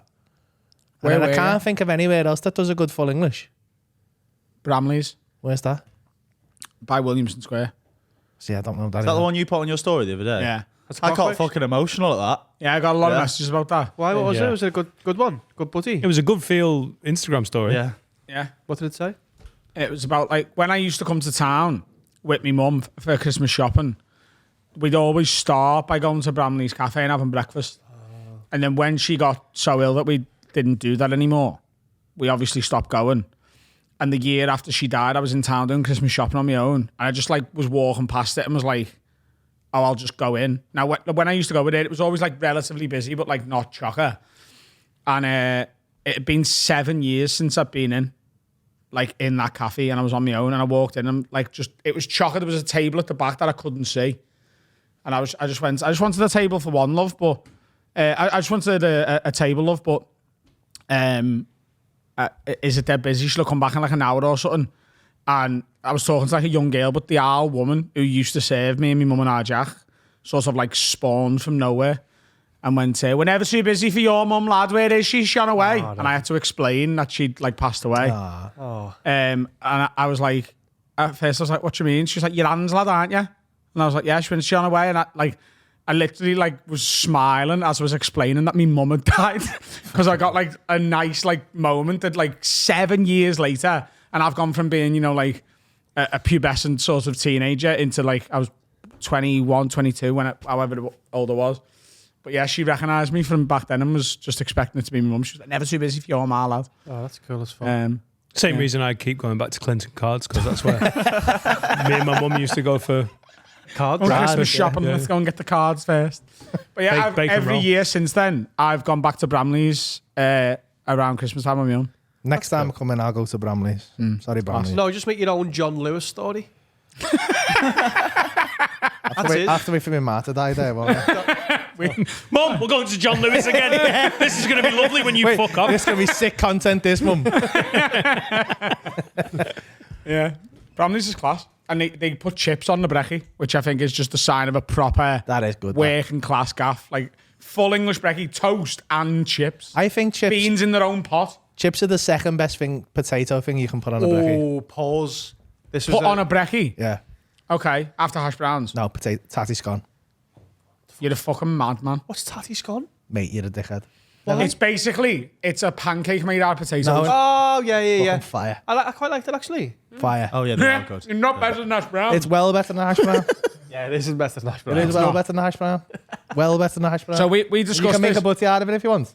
Paul, It's halfway between That's toast like and a hash butty? brown. Yeah. You can put like an egg on it or something, or man, fucking you a bit of bacon. we had a very controversial little segment recently on this that our listeners were arguing about for weeks. I just want to run it by you. Should we do top 3 or 5? Top 3? Let's do Top 17. Top 3 ways you can do a potato. So we're talking Start at jackets, hash browns, Ties. chips, Nah, chips roasties. are the top. Tornado. Chips are the most versatile. That's not what we're Versatility doesn't saying. equal goodness. No, though. it's not like it's not. You can only have one forever. What's the best? Oh, Because chips are the most versatile. I like- think mash is the best, mate. I love a mash. Love a mash. If you get like if you go to like a Michelin star restaurant and they give you mash, your head will fall. I was in Vienna, right? And you know when they bring like a start, like before, like a pre-starter out, just like bread and that, and just like oil or whatever. Yeah. This cunt brought fucking mash and bread out, and I had to ask him, "Is this normal?" And the waiter was like, "No, the chef, he has some crazy ideas." Mate, and I was like, "This is mad. This we even fucking filming it with I lads." thought they had a Turkish fellow working in Yeah, an it was, Italian restaurant. it was a Turkish restaurant. But I smeared some mash on this bread. I swear to God, my head went. It was that good. It was Yeah, but like fucking unreal. I think top, and I don't think it's close, is a roasty, right? Roasties are And good. I think if you went to a Michelin star restaurant and they brought you a roasty and give you a bit of bread, Nah, because there's more you can do with mash. You can add Can't more put flavours to Michelin mash. star mash at number 1. Why can't I? Why can't I? oh, we bought a Wait, shame. wait, man, no, The wait. most working class conversation ever. Michelin star mash. You're not working class anymore. Why are You're they? not working class. You haven't got a. When's the last time you worked? Right now? He's in a cold face. This cunt's acting like he's working class still. From a working class background. Thank you. Lad, you live in fucking. Where'd you live? Off Allen Road? Spanish I live in Highland. Highton. Oh. No one knows. No one knows. Yeah, You've got a better lifestyle than most royalty from history. but, I mean, as most people initially. Yeah. Yeah, See, yeah. but you're not working class, are you? Okay, then I'm You're not working a factory. You've got a better washing machine now than the Queen Yeah. had when she got like Yeah. coronated. upper working class. upper working class. That's a fact, though, That isn't should it? be a thing, yeah. That's a fact. I don't think she's Yeah, doing it. because she got a wedding gift of a washing machine. Yeah. A good My one. washing machine is Hoover, which is weird, isn't it? What's your Hoover? Shark. Not washing machine. Yeah, Hoover make good gear. Anyway, we're going with roasties. Hashtag not enough. If Hoover want to sponsor me, Fuck, it's going I'd on. love to get in bed with Big Hoover. Big I'd take a class. little sponsorship off Hoover, mate. Hoover the heavy, mate. I've never thought about that. Like, we've got it better than fucking, like, Everyone? than, like, who was the king before the Queen? His dad? Edward. Edward. Yeah, I know. What's his fucking name? Edward. Was it? Or was it George? Wasn't it George? Speaking of spuds, by the way, he's a sick. King Edward. Yeah, King Eddie, yeah. Yeah. Was it? Full circle. King Edward makes butties, potatoes even. Do you not know King Edward's as a brand of potato? It sounds familiar, yeah. I know King Edward's from... George VI. There you go. George the Sixth. You had a better They bed only than lasted that. He didn't do. Is that the one who stuttered and didn't last very long? Yeah, his brother... Yeah. His brother abdicated? Colin Firth. Yeah, Colin Ran Firth, off with the. American. Yeah. Yeah. Mrs. Wallace. You had a better bed than him. There's Marcellus No, my bed's Wallace. shit. You got a better telly than Queen Victoria. Yeah. Fucked. Because I've got a telly. She was just watching little spinny things on a little. Do you reckon they That's had actually anything what's their better? porn. What? Do you reckon they had anything better than us now? Who's they? Better horses. Royalties in the 1800s. Horses, probably, yeah. Yeah, because I haven't got Butlers. any horses. Butlers. Expendable income? Do you reckon? Nah. The money would go further. What? Do you reckon? What do you reckon? Well, the kings and queen, Queen, yeah. of 19th century, I think they had a bit of dough there. I know you're doing well and you've got No, I know, like a but like Hoover inflation, mate. washing machine. They weren't playing arenas though, and Paul's doing all of them. That's a fact. She Yeah. could have done though. Do you reckon? Queen Victoria could have sold out arenas around the reckon? empire. Yeah. I don't think she'd be adding as many dates as him, no. Nah. She might have done like one in each town. She never done Wembley. The Queen never did Wembley. That's a fact. It's a fact. How many Wembleys are you doing? Done two. Doing the O2 now. Shit, that Paul. Board of Wembley? Grow up, Paul. Do you ever think you get bored of doing Wembley, Paul? Yawning. How many dates are on this tour? Yeah, I've got, I don't know, what about 120 left? About halfway through. Left. Right. Yeah. Mine was quite small, that last one, actually. Do you know, like, I genuinely don't think... I don't even know if you've got a grasp on this yet, really. I think it might take some hindsight in a few years for you to realise this. But, like, the amount of people who just are like, if I get talking to them about comedy or whatever, or they recognise me and they're like, they'll bring you up or whatever, the attitude is, hey, Paul's doing all right, isn't he? And I don't really think people understand that, like, you are probably, ticket sales-wise, Aren't you third? in the top 3 on the planet. Aren't you third in the country at least? Behind Carl and Gervais? Isn't it you third? I'm beating Jimmy Carr. Oh, are you? Yeah. So you're second now to Gervais? Sorry, Jimmy, I'm massive. Massive Jimmy. I've had a tout try to sell me tickets to you before. Genuinely. I was like, lad, I'll just text them. And I'll just text you the tout number. But like, it's upset because I remember seeing at the end of Tom Segura's last tour, right? He did like an Instagram post, and this is where I get the context from because he's one of the biggest comedians on the planet, defo. And he was like, tour done, blah blah blah blah blah. Thanks to all 600,000 people who came out to see me. Didn't you do that on day one of the tour on sale? No, done 200,000 on day one. Oh, shit. Sorry. I've done more than that now, though. Yeah. Fuck think you, we're Tom on- Segura. Just under 800 now. So you top 5 in the world then? That is batshit. Do you ever realise that? I didn't. Somebody's just said it now. That's so Bit overwhelmed now. insane. Isn't that a bit mental? It is mad. Because I did think like that's. I think it's 1 in every 8 people in this country I've gone to see you. have bought a ticket. hell. Obviously, it's not that because some people come twice and that, but No, 1 in every Statistic-wise. 80. 1 in every. Is it 80? Yeah, because 1 in every 8 would mean there's only 6.4 million people in the country. And Yeah. I mean, that's still all right. Like, 1 in every 80. Well, I just asked you when you arrived. You were like, I'm going to New Zealand. Was that what size venues? Does anyone want to guess? That blew my mind a you're little gigging bit. in New Zealand. And Australia in January. What size venues, Paul? Between 4,000 and 8,000. Or 3,000 and 8,000. can you check how many people in the country, like 1 in how many people have AIDS? I want to see if he's more, I'm more popular I want to than see AIDS. if he's more rampant. How's than your AIDS. head? How's your head, peak Paul? or now Like big? AIDS? No? Both. All right. Right. 800,000 people can't have AIDS in this country, can they? I don't think so. How scared he looked there. Because I'm fucking everything. 107,000 people. 107. You're 8 times more popular than current Yes, AIDS. fuck you, AIDS. 8 times popular than AIDS. And AIDS is 8 times more popular than me. If I go off my last tour. I'm halfway to AIDS. Like shit. numbers wise. That's a rock. AIDS is your bitch, Paul. It is me, bitch.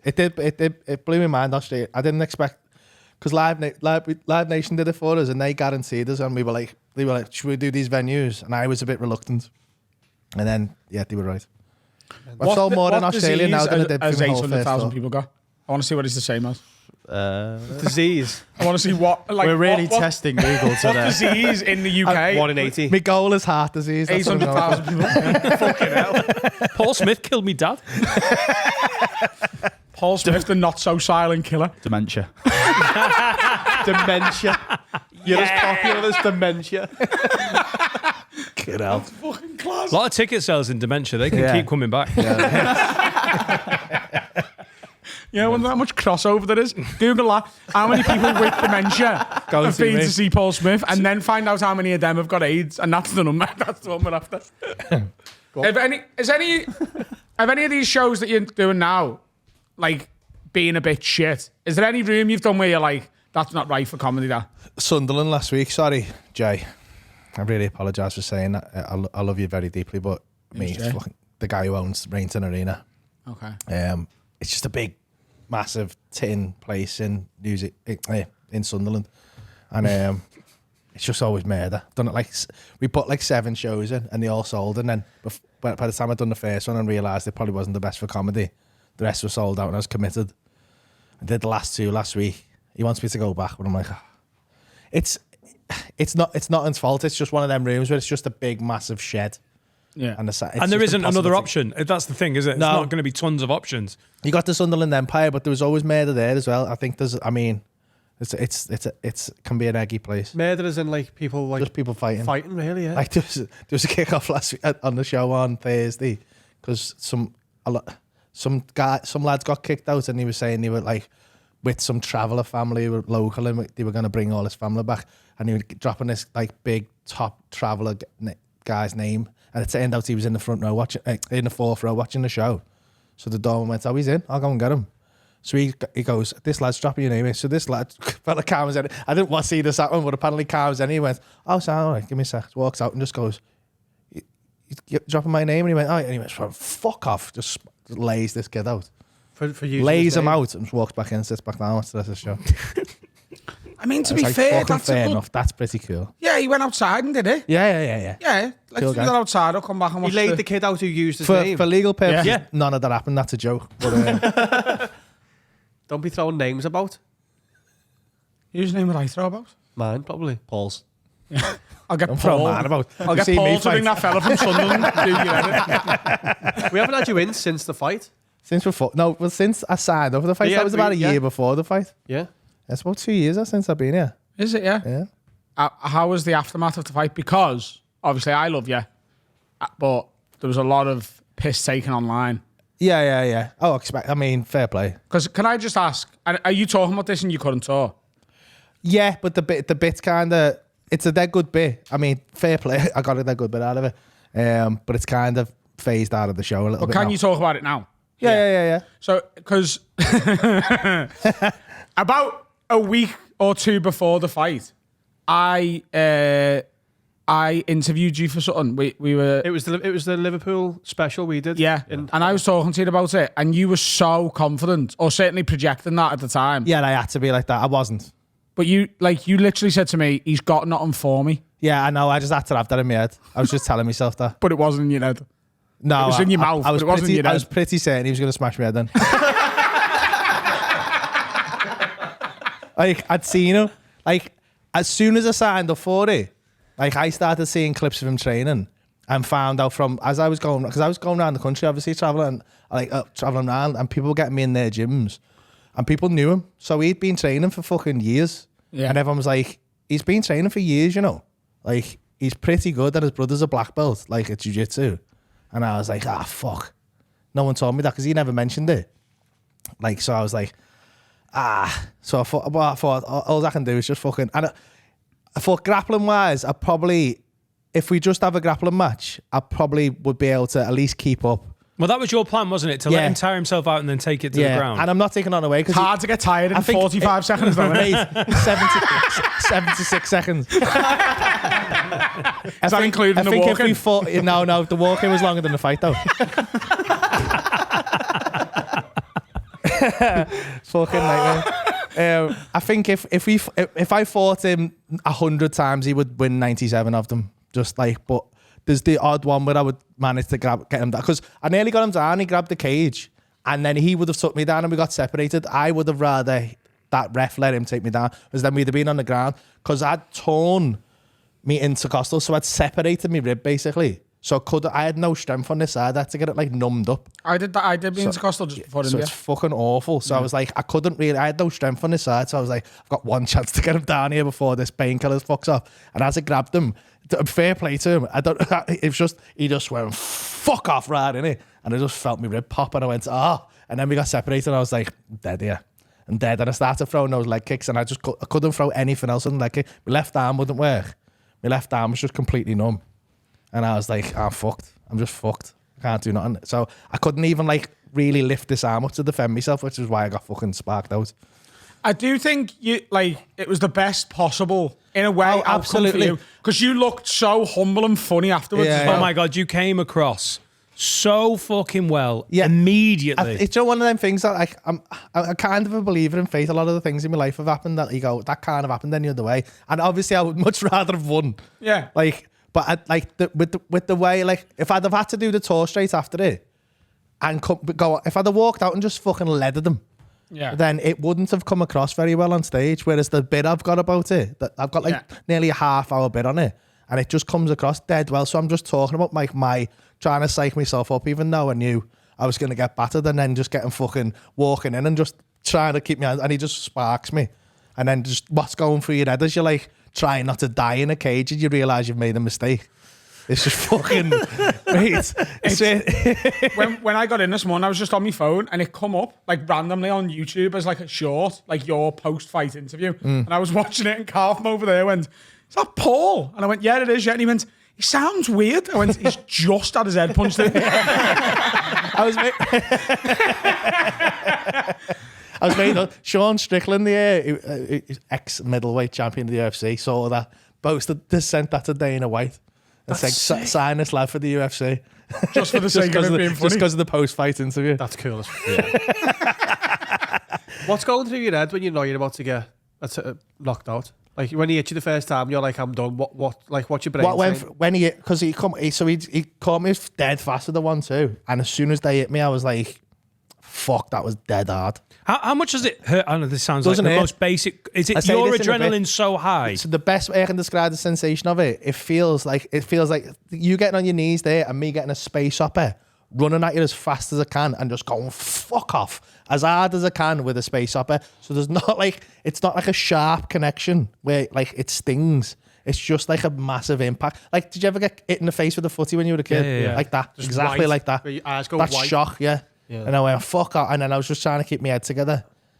And it's just, it was fucking, it was a weird thing. Like, after it, the adrenaline dump was like, oh my God, it's grim. And I'll be honest, the worst thing about it was, like, I didn't want to go out. I got dead paranoid. Didn't want to go out the house because I felt like everyone was going to, obviously everyone was going fucking, I felt like everyone was going to be like, oh, fucking hell, you got your head punched in, and like laughing at me. People were dead nice, to be fair, to my face. Oh, at least you got in there. Obviously online, people are cunts.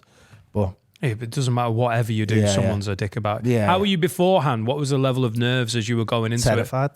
I swear I was that scared. I did not get in my car and drive anywhere without genuinely having the sensation, if I just crash this car, nobody can call me a shithouse. If I just drive this car into this wall, I won't hurt myself that much. I can get out of the fight and no one can call me a shithouse. That's mental. Because I was fucking, it's not even the fight itself. It's like the whole, the weight cut. I don't think I've ever felt worse in my life. Well, you said you never want to try and get a six-pack ever again because it's fucking not even miserable. like having a normal six-pack is bad enough, but then going from that six-pack and losing 8 kilos in like 5 days, just not eating anything, just drinking like 10 litres of water, and then stopping and just dehydrating yourself in a sauna and a sauna blanket and a bath over and over again.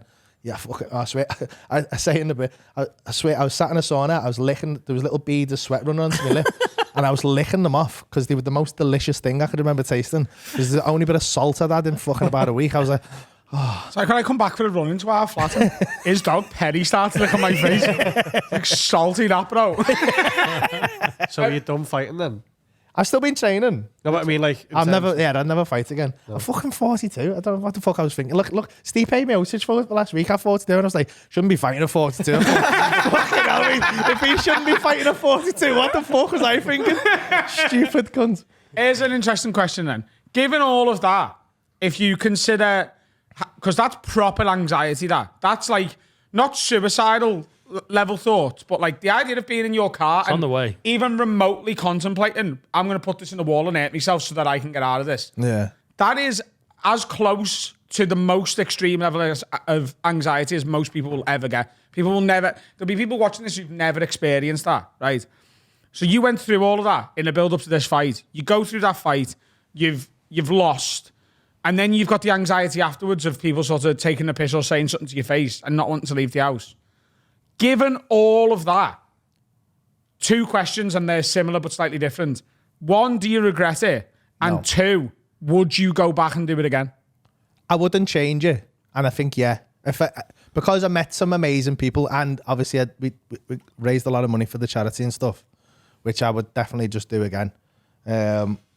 Yeah, and they can't, like, although obviously I got my head smashed in, I'm a lot better at fighting than I was. So that might come in handy at some point. And I got in the best shape of my life, and it did do me over the span of a year, and continuing, like, meeting the people I met, like Tom has done a lot of good for my mental health, like with tour and stuff like that, having that little routine and having that place to go to. So it is a net positive, and as I said, I got a good bit of material out of it. But yeah, the anxiety was fucking not good. No. Yeah, especially afterwards. Like, I had to do I was booked, so I had a tour show 3 days later in Aberdeen, and I was like, in there as well, I remember thinking when he hit me, fuck, if he breaks me jaw now, I can't do this tour show. And I was like, shit. That still like shows how professional you are, though, because I think most people in that moment would think, I don't have to go to Aberdeen here. Yeah. But after, I was terrified. So I was terrified of, like, I thought, I can't get on. I was really scared about getting on stage. I thought, they're just going to fucking heckle the fuck out of me. I can't say anything I can't take the piss out of anyone, because they're just going to be like, shut up, you dickhead, you got your head smashed in. So I just had to get ahead of it, and that's it. So I just ended up riffing this bit about it. So I just went on and talked about it, which obviously that was the last tour. That bit's in this show, but I thought I'm gonna have to do it. So like the end of the last tour had that bit in its kind of infancy. Yeah. Is this just a standalone challenge thing that someone offered it you, or did you want it? No, it was fucking Milo. Right. Fucking Milo McKay, because he got fucking knocked out. He was like, "No, you should get knocked out as well."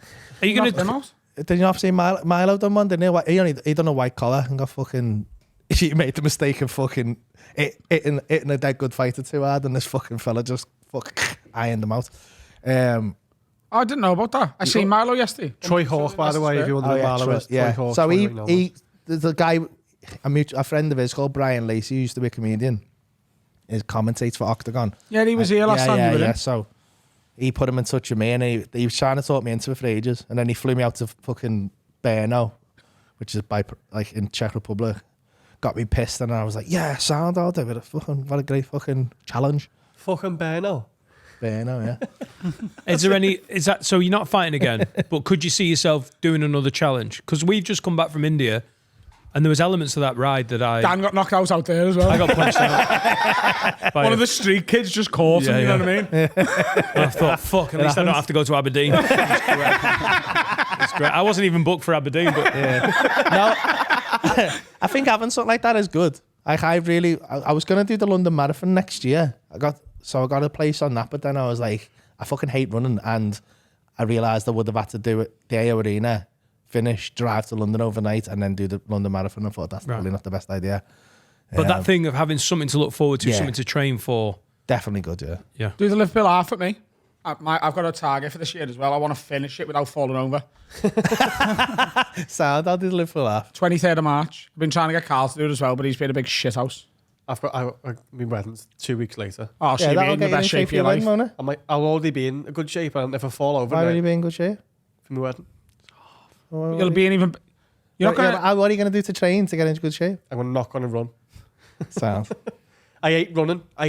No one Running likes is shit. running. No, you do because I you don't. No, I hate No, it more than you I do. ran with him the other week. He does not like Adam, running. sorry, did you say the 23rd of March? Yeah. We're in London. You ain't doing shit. I'll have to do it round London. I'm just going to do the Liverpool half in London. Oh my God. So I've just signed up for the Liverpool half on my own. I need an agent to sort my diary out, 'cause it's a fucking shit show. Correct. I'm going to Glasgow. It's Carl Stag do. I'm doing the Liverpool half. You're in London at Murderers Row. The week before. Did he not message you? No? I have messaged you. No, you haven't. I definitely messaged you about that at the time. No, you never. Okay. It's changed. Oh, hang on. No, you told me not to invite him. I did specifically say don't. Fucking bad, this. It's just because I lost one fight. I was watching it going, actually. It's embarrassing now. I can't have him on the stag. It was Istanbul, and then I don't know what it is. Where are we going? It's just going to be. When is it?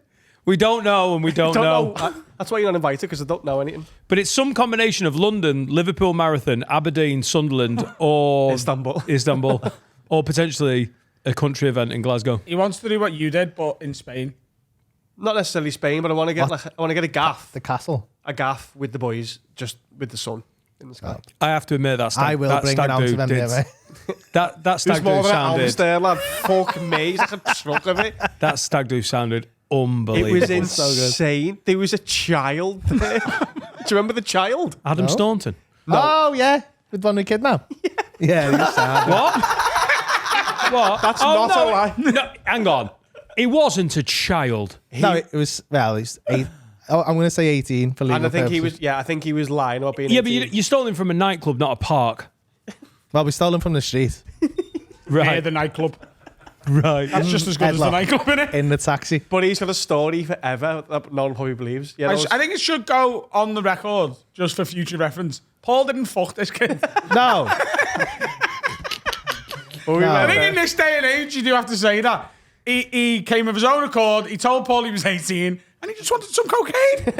No, he wanted MDMA. he wanted it. And to see Rob Thomas topless. No one wanted that.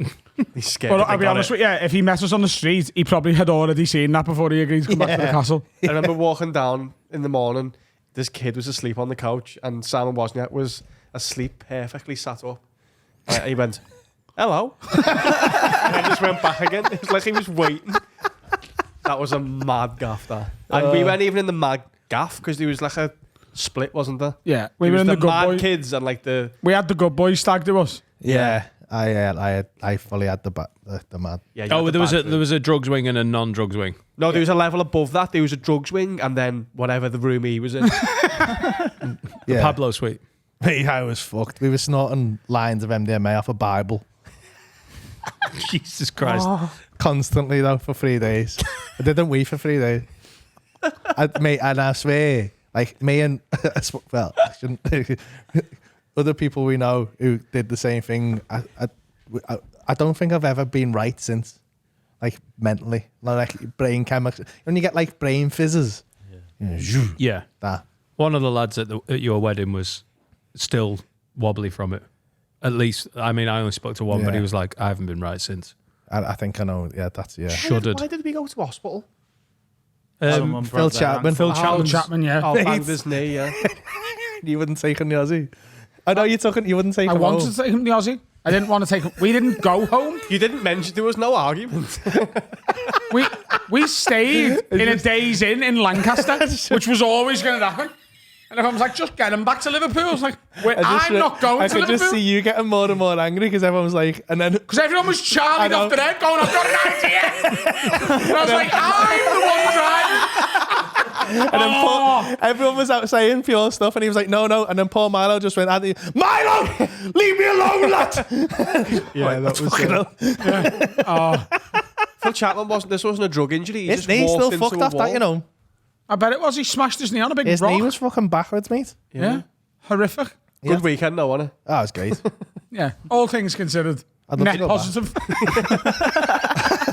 Positive, yeah. It is the best shout, you know, having a Airbnb or rental place It as the definitely base. That's another thing. And then going out if you want to go out, but then you don't have to do hotels. Everyone's like, it's a great shout. Especially if you like, because like if you're concerned about people filming you and fucking like you're all kind of recognisable now, aren't you? So like, I wouldn't go out in England. Yeah, I just think. No, but you remember what it was like when we went to pub in Tenerife? We got stopped every 5 minutes. Tenerife's mad. In Tenerife. Even like Amsterdam. I went to Amsterdam on a stag the other week, and I was like, fucking. There's so many selfies of fucking me, like do you fucking enjoy sauce on my face and that. Do you enjoy going somewhere you don't get recognised, or do you miss it? The bit of both. I enjoy it for a minute, and then I fucking hate when I don't get. You're like, hang on, look. Yeah, when I don't get preferential treatment in a restaurant, I'm fucking. Like, have you been in the States? Get me Instagram out, messaging him on Instagram, going, "Hey, I'm just might be coming down in a minute." Get the Michelin mash ready. Yeah. Have you been in the States much? I went to Disney World last year. Did you get recognised in the States? Yeah, loads though. Oh, right. Like a fucking the maddest, like a 60-year-old Orange County sheriff. It's like, I love your stuff, man. Oh, It's like, what are you doing watching me on TikTok, you loon? It was just someone in a Woody costume. Yeah. It was a sheriff. Somebody poisoned your water hole. You know me. I love how you done the little drawers thing. So method. Do you ever feel that? What? Do you ever get pissed? Like, not pissed off, but I remember He Should Not Be Named had a bit about being not famous in America. And people were like, oh, you must love it. And he was like, I fucking hate it. You're talking about the rapist Russell Brand? Yeah. Right. Yeah. I don't miss it at all. Not at all. Not at all. Okay. No. But also, I don't get as many benefits as he does. You know what I mean? So, like, there's the odd pub over here where if I go in, they'll just do me Guinness a bit quicker than they normally would. And I'm happy with that. That's genuinely enough for me. But, like, I've spoke about it in therapy, like the idea that I'm constantly like, because more people don't let on than do, whether they like you or dislike you or whatever. Yeah. If you're in a pub with 100 people and 10 people ask for a picture, another 30 know who you are and have an opinion one way or another. And the feeling of constantly having people being like, fucking hell, that over there. Yeah. I hate it. Like, it really makes me really, like, socially anxious. And I've got it under very good control, but it's something that is obviously there because I've had full therapy sessions about it. And when I'm in a place where I don't feel like that's happening at all, like, I'm a lot calmer with it. Yeah, that's ruined Amsterdam for me, that a little bit. Yeah. Because I went to Amsterdam last year and I was in a pot cafe and I had half a joint and I was like, got really paranoid. And it felt like everyone was going. And then I said to me, Mrs. Listen, I know I'm being paranoid, but I just need to go for the walk. Go back to the hotel for a bit. She was like, sound. And then I got back to the hotel and about fucking 15 people messaging me going, I've just seen you in the pod cafe and I thought they fucking were looking at me. So now that's a new level of paranoia, because you don't know whether you're actually being paranoid anymore. After the whole pod team went to Nashville last year, me and Jack went to New York for 3 days on like the way home. And we were in a dive bar in Brooklyn at like 2:30 in the morning. And there was 7 to 8 people in this bar. Most of them were playing pool. There was one fella sat at the bar. And I went to the bar to get me and him a beer. And the fella goes, Adam Rowe, I love you. And that's when I went, oh, this can happen anywhere in the world now. Yeah. If I'm in the most famous city on the planet, which is littered with famous faces, and they see famous people every day, and I'm in a bar with next to no people in, and there's just one fella at the bar who knows me, and he's a native, like, to me, it was just like, oh, that was the moment where I was like, this could be anywhere in the world. And it happened when we were in Nashville again this year, when me, Jack, and Alfie went at the stadium show we went to, the CMA Fest stadium show. Someone on the stairs asked me for a picture there at the very back of the stadium show. We got it in Vegas. Remember in Vegas? Yeah. So like there's an anxiety that comes with that at all times, and the more I feel like I had no anxiety the entire time we were in India, and a lot of that is to do with the mental health benefits of the group mentality and the fact that we're doing a lot of exercise and stuff. But I reckon I hadn't even thought about it till right this second. A big part of that will be... No one's looking at you? No. Or they're certainly not looking at me because I'm that comedian guy. It's just because I'm a white man. Be sick of someone. Adam Rowe. Like one of the kids was like, Adam Rowe. And then punch me. Where's Adam and Carl's Funhouse coming? Bang me out. One day. But just let me die first, yeah? Yeah, that's what I mean. Oh, yeah. 6 years away then. But it will be the next week. No. How long of a break do you want us to have? Are you the same age? I'm a year older than Paul. You're older. Same birthday though. Same birthday, yeah. Yeah. 15th of March. You're always really sweet about that. You always send me a happy birthday. Oh, because I always remember. Because it's my birthday. Yeah, I know, yeah. Alexander Hamilton always texts me. I always think that, I think we've got the best comedian birthday. Why? I just think like if there's, Oh, like as in like. if you had to pick if you had to get a lineup from your birthday. Go on. Is it me supporting you? What is it? Famous. No, I birthdays? think double headliner. Because you're on there. Famous birthdays. It shows you you're the most famous Paul, or like the fourth most famous Paul, and like the most famous Capricorn, or it's got like weird rankings. That's not Paul Smith. That's the designer. That I know. He's a just cunt. search Paul Smith. comedian. It's good clobber, though. He's not on there. You are not on there, but he is. How weird's that? I haven't got a Wikipedia page either. Because all he does is crowd work. It's only the real comics that.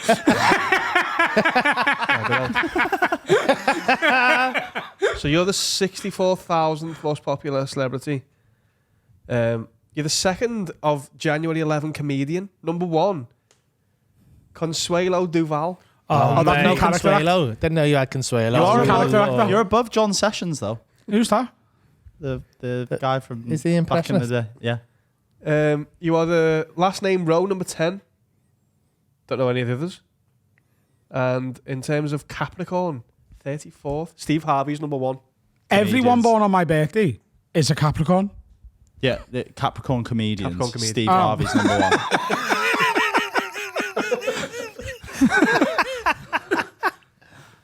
There you go. Well, that's Paul. good to know. You need to get yourself on there. Good lads. stats there. I don't know why I'm not on there. That is insane. Yeah, how sad it would be if he Took put the piss. himself on there. I know, yeah. Someone pointed out that I don't have a Wikipedia page. And I was like, do you have to make yourself a Wikipedia page? And I thought, I'm not making myself a Wikipedia page. Who made yours?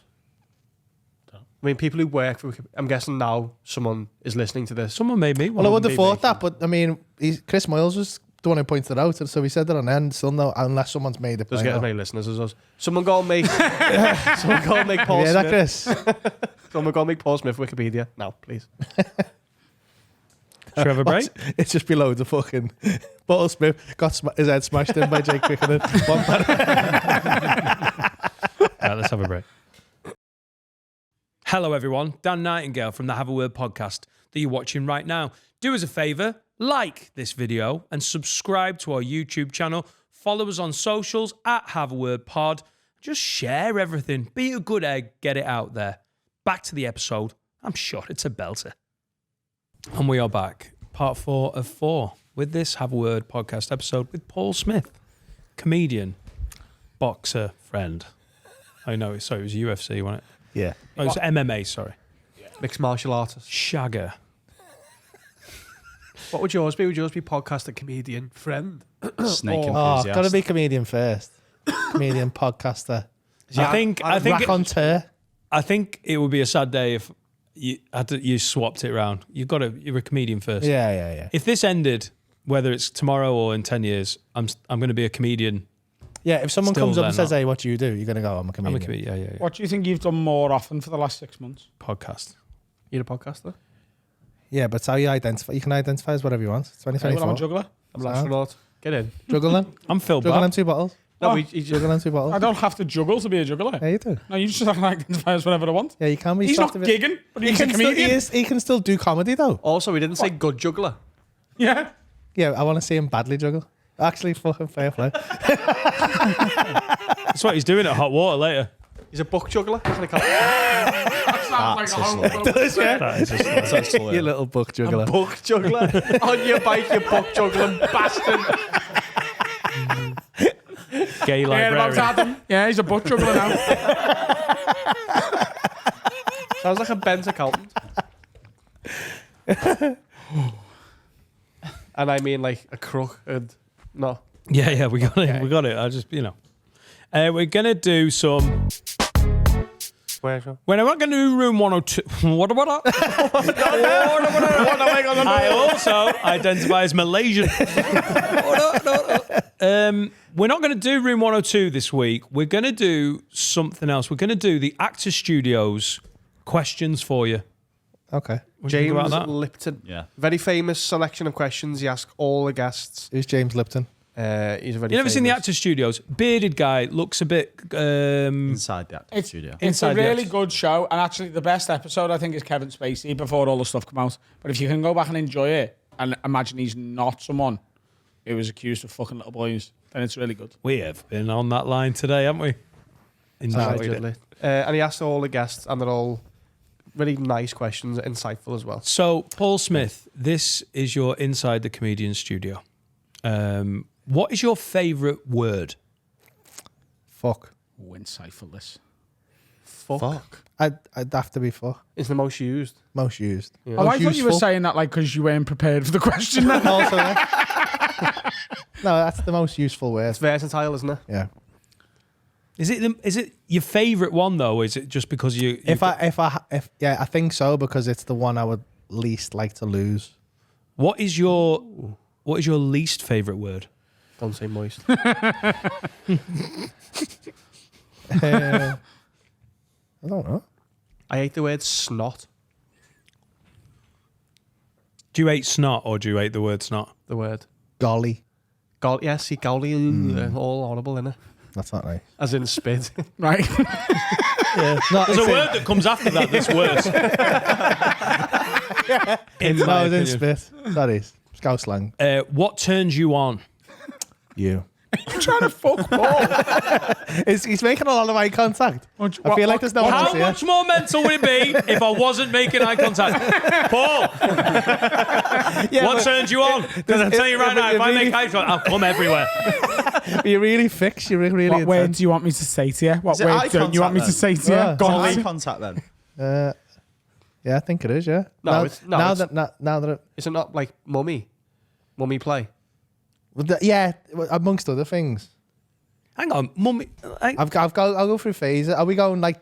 Also, it Dark, didn't yeah. have to be sexual. And on the thing, it was like, what's like... Oh, listen. Turn on What is podcast sexual, do you think No, you're but on? it was also like, what like gets you going. Also, mummy play. Just someone going, "Hey, come on." You know, mummy loves that. That's kind of mummy play. It's not full. To say mummy play sounds like she's making you a packed lunch and That'd be setting you off to No, work. but if she's like School even. like breastfeeding you and calling you a good boy and that. Oh, Which you would shut up, you love. dirty bitch. He loves it as well. Breastfeeding's it. Yeah, is it? Do you remember when we went for a beer? I can't remember what night it was, but we were having a beer, and he was like, and we ended up like in a similar conversation, and he was like, yeah, we were talking about that when you were on with Laurie on the pod, and you were like, I saw your eyes light up. Because we were obviously having a chat about and Paul I saw remember me his going, face going, he's not even joking. We know this is true. It is true. what turns you off? Daddy play. No, that does it for me as well, to be fair. Cheese. Fuck me like I'm your dad. If I'm on a hangover, I'll go anything. I don't know what turns me off. Probably like pain and like wee and poo and anything messy like that. Not into that. I'm mate. into poo. Same. Yeah. There's a poo in there. Poo. I don't like poo. I don't mind accidental poo. If I'm bumming you and you shit the bed, that's not anyone's fault. Do you know what I mean? Yeah, no, shower. that's fair. No, that's funny, innit? But Yeah. Victimless crap. Surprise poo. It's just the way every time you say that, I know what you mean, but it sounds like you're doing a little bit of bumming and then there's just this like biblical flood of shit. That's what happened. I tell you what, girl, you were backed up. You're welcome. I've been there. And the shower. What sound or noise do you love? what sound or noise do I love? My car, Oh, good answer. Which one though? Because Lamborghini. you've got some. V10. Yeah, you've won that game, haven't you? My Audi A8 sounds all right. Don't think it sounds 56? Lamborghini good. I like the sound of a distant lawnmower in the summer. And the smell of cut grass. But Oh, I hate a that. lawnmower too Oh, it's close. so beautiful. If there's a lawnmower in my back garden, I'm like, I haven't got grass, get out. You're if not it's a- far enough away. A distant lawnmower in the summer is beautiful, I think. Yeah. I hate that. Why? Because I associate that with having bad eyes. So that's like my kryptonite. Why is that? Because I got allergies, like I'm allergic to. Oh, I thought you meant because you couldn't see the lawnmower. It's far away, Finn. And you're staring at the fence. I can hear it. I can't see Where is it? Where is it? I must be blind. I can hear it. I can't see it. You knobber. You fucking idiot. All of these need a bit of like context, don't they? Because a distant lawnmower is nice, but at like 3 a.m., you'd be like, someone needs to die. No, it's respected, I think. A distant lawnmower at 3 a.m. would probably like send me to sleep. That'd be quite nice. Oh, A lawnmower white in my noise. bedroom, that would do me head in. what sound do you hate? I'm fucking lawnmower in your bedroom. What sound do you love? Fly mower. Petrol. The sound I hate is a lawnmower that's too close. The next one is sound. What sound or noise do you hate? Sound and noise do I hate? As a comedian, the sound of silence is always a bit of a rough one. Yeah, that is a bit of a bad one. Genuine talking. Chatter. Yeah, that little dull chatter is the worst. Emptying the bottle bin while I'm on stage. Oh. Yeah, that's like in a poorly run comedy club when the bar manager? staff are like, "Oh, the show starts, does it? Well, we should probably just put all of this glass down this chimney then." What are we meant to do? We've got a bar to run. The new member of staff that's twatting glasses. Bottle bin being emptied during the show. That's the worst sound. Yeah, in the world. that's it. That's such bad. Or On a feedback. punchline as well. That little sound of like, you know, at the end of your sentence when the sound's not quite right and it goes. That little touch of feedback. Oh, like in Doesn't matter. a big space. Yeah. Oh, there's so many comedy ones. But that the chatting that everyone at the back won't be able to hear, but you can hear. Yeah. And it makes you look like a dick when you go, "What are you talking about?" And at the back going, "God, he's got fucking eggy there for no reason." It's ruined my experience because it was my job to stop people talking. If I go to live events now and someone's talking, I'm like, just do it, because my brain wants to go, tell them to shut up, but I can't because I don't work there. But it's ruined it for me as well, annoyingly. There's so many with comedy. People who laugh wrong. Yeah. That might be worse than Do you know what? talking. I had a woman. I felt really bad because I had a woman like that the other day.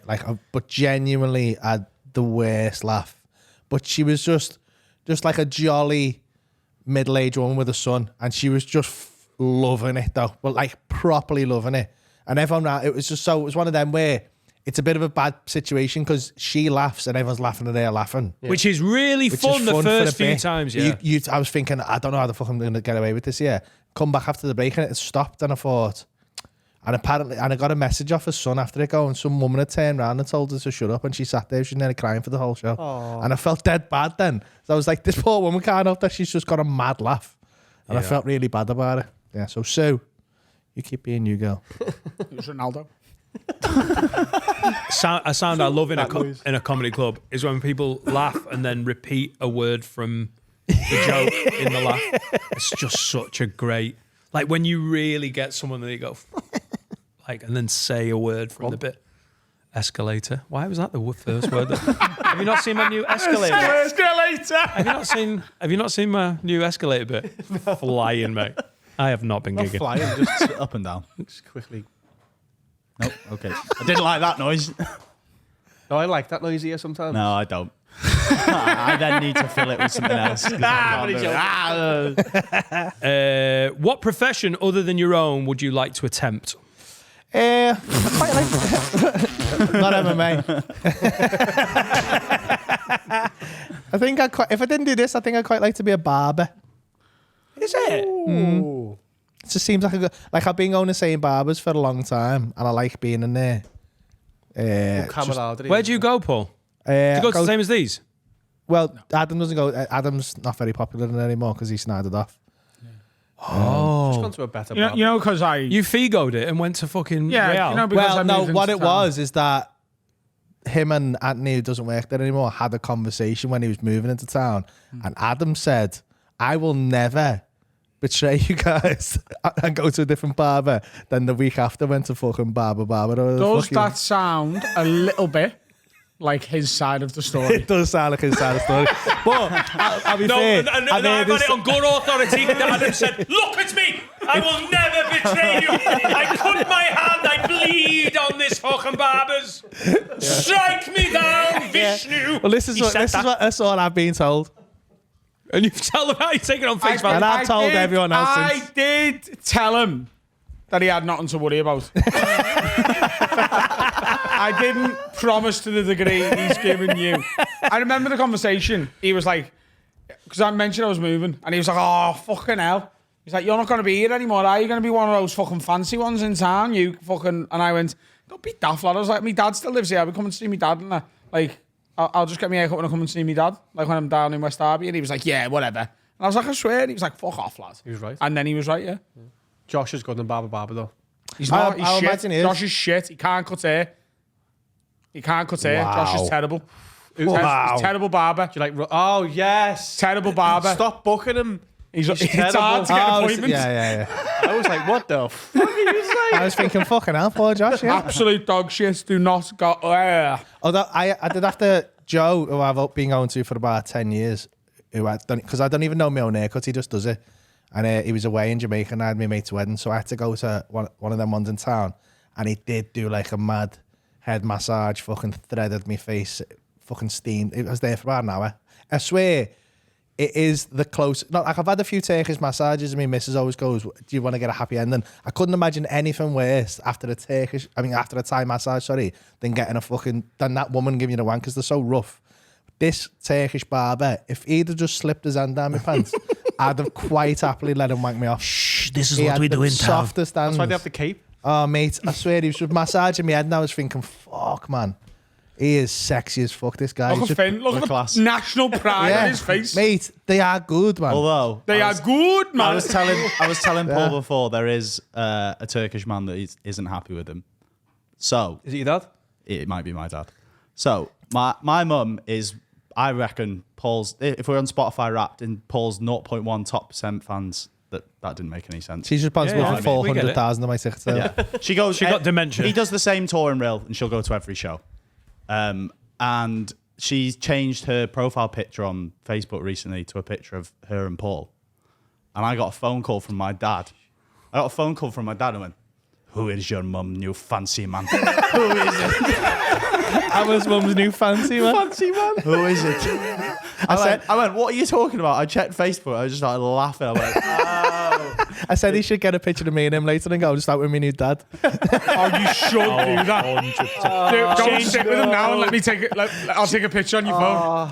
Finn, change your profile picture to this. Just to really start fucking with your dad. Happy Father's Day. Oh no, Mehmet. That's a fatherly. For the audio listeners, there's a picture being taken Why am I getting jealous?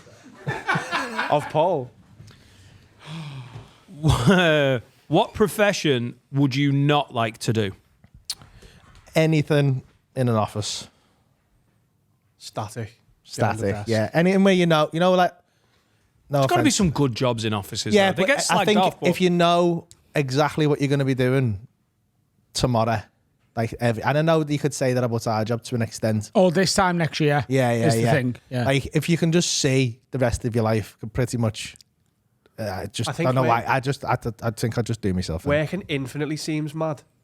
Like, you're like the way teachers have, like, you work a term and then you're off, and like your job is you work randomly. They just work infinitely. Yeah. There's no like, oh, and then we do this and we stop. yeah, I suppose it's Christmas, isn't there? Christmas is the Kind of. bookend of every year. But then it just Everyone's got starts time again off. the same. Yeah, and then- totally. yeah. Mate, the circuit started feeling like that for me.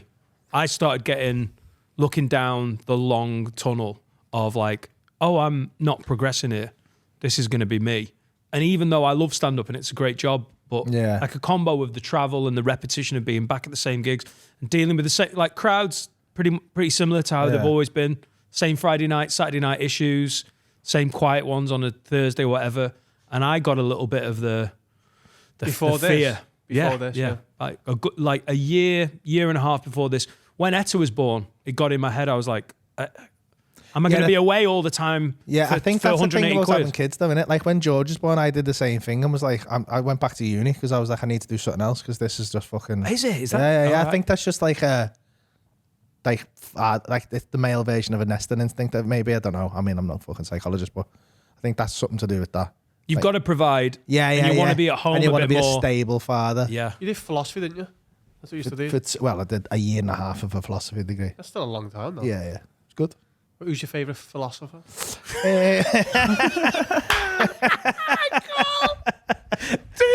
Doing that to Paul is so beautiful. Just comparing the chat. I don't know. I quite like Immanuel Kant. Oh yeah. Although Why? I don't. Well, I just think it's an interesting thing that I can't get my head around because so Kant is like deontology. So he says things like lying is always wrong, Yeah. which I don't necessarily agree with, but I agree with his argument for it. Okay. So like his the argument. argument So for his it? argument is a slippery slope. So he says if someone comes to your door and like you answer the door and they're like, help me, someone's trying to murder me. And you let them in, and then the murderer knocks at the door and says, "Has someone just come here?"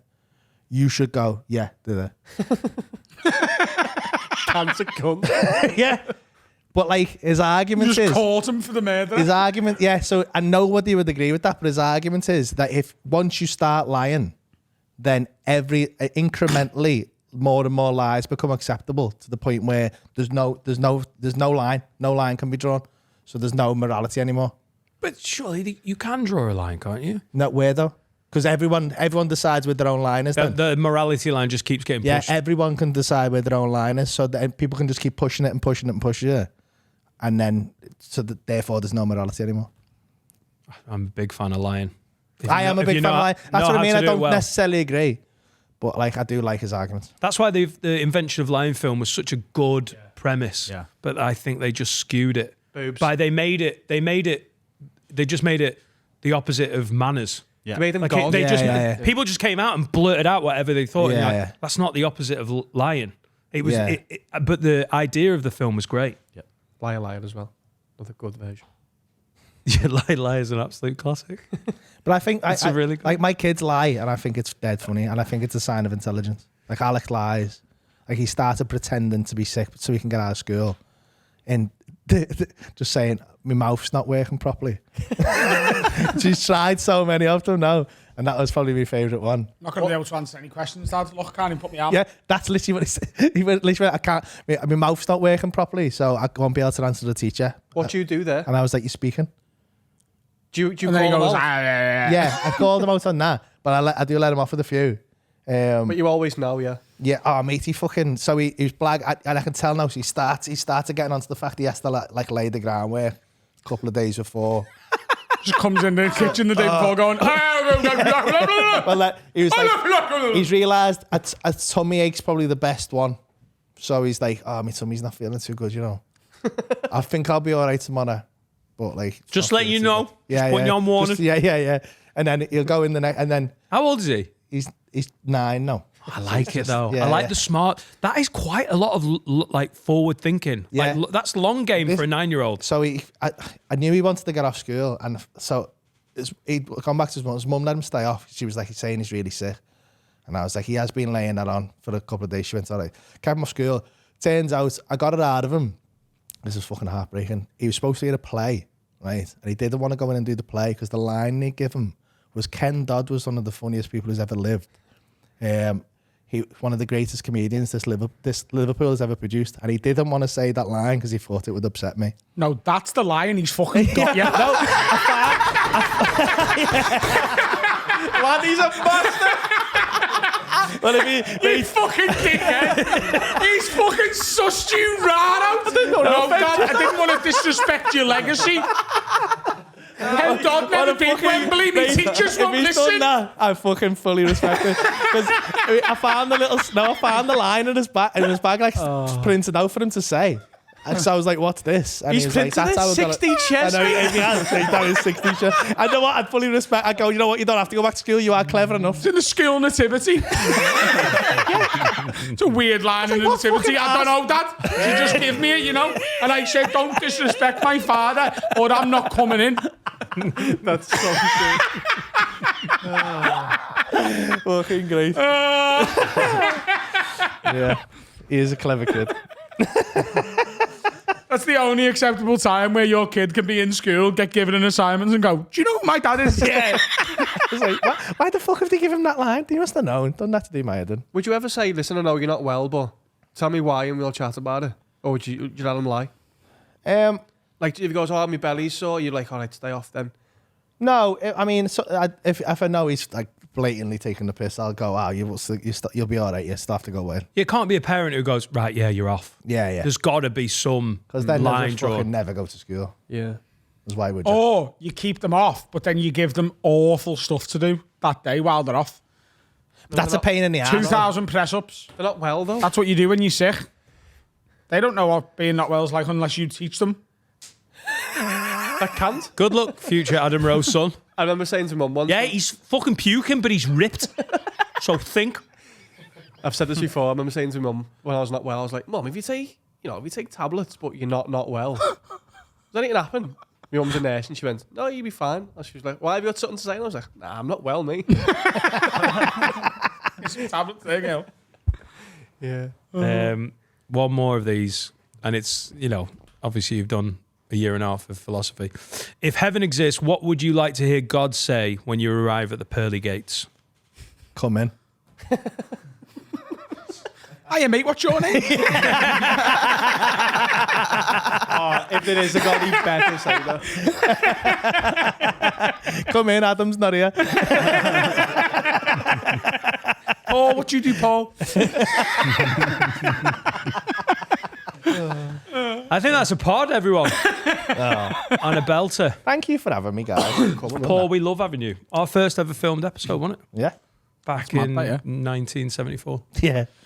Merch is now on sale, haveawordpod.com. And it's class. Also on haveawordpod.com, you can get tickets to the Murderers Row stand-up tour, which is flying. Not many tickets left. Well over 75% sold.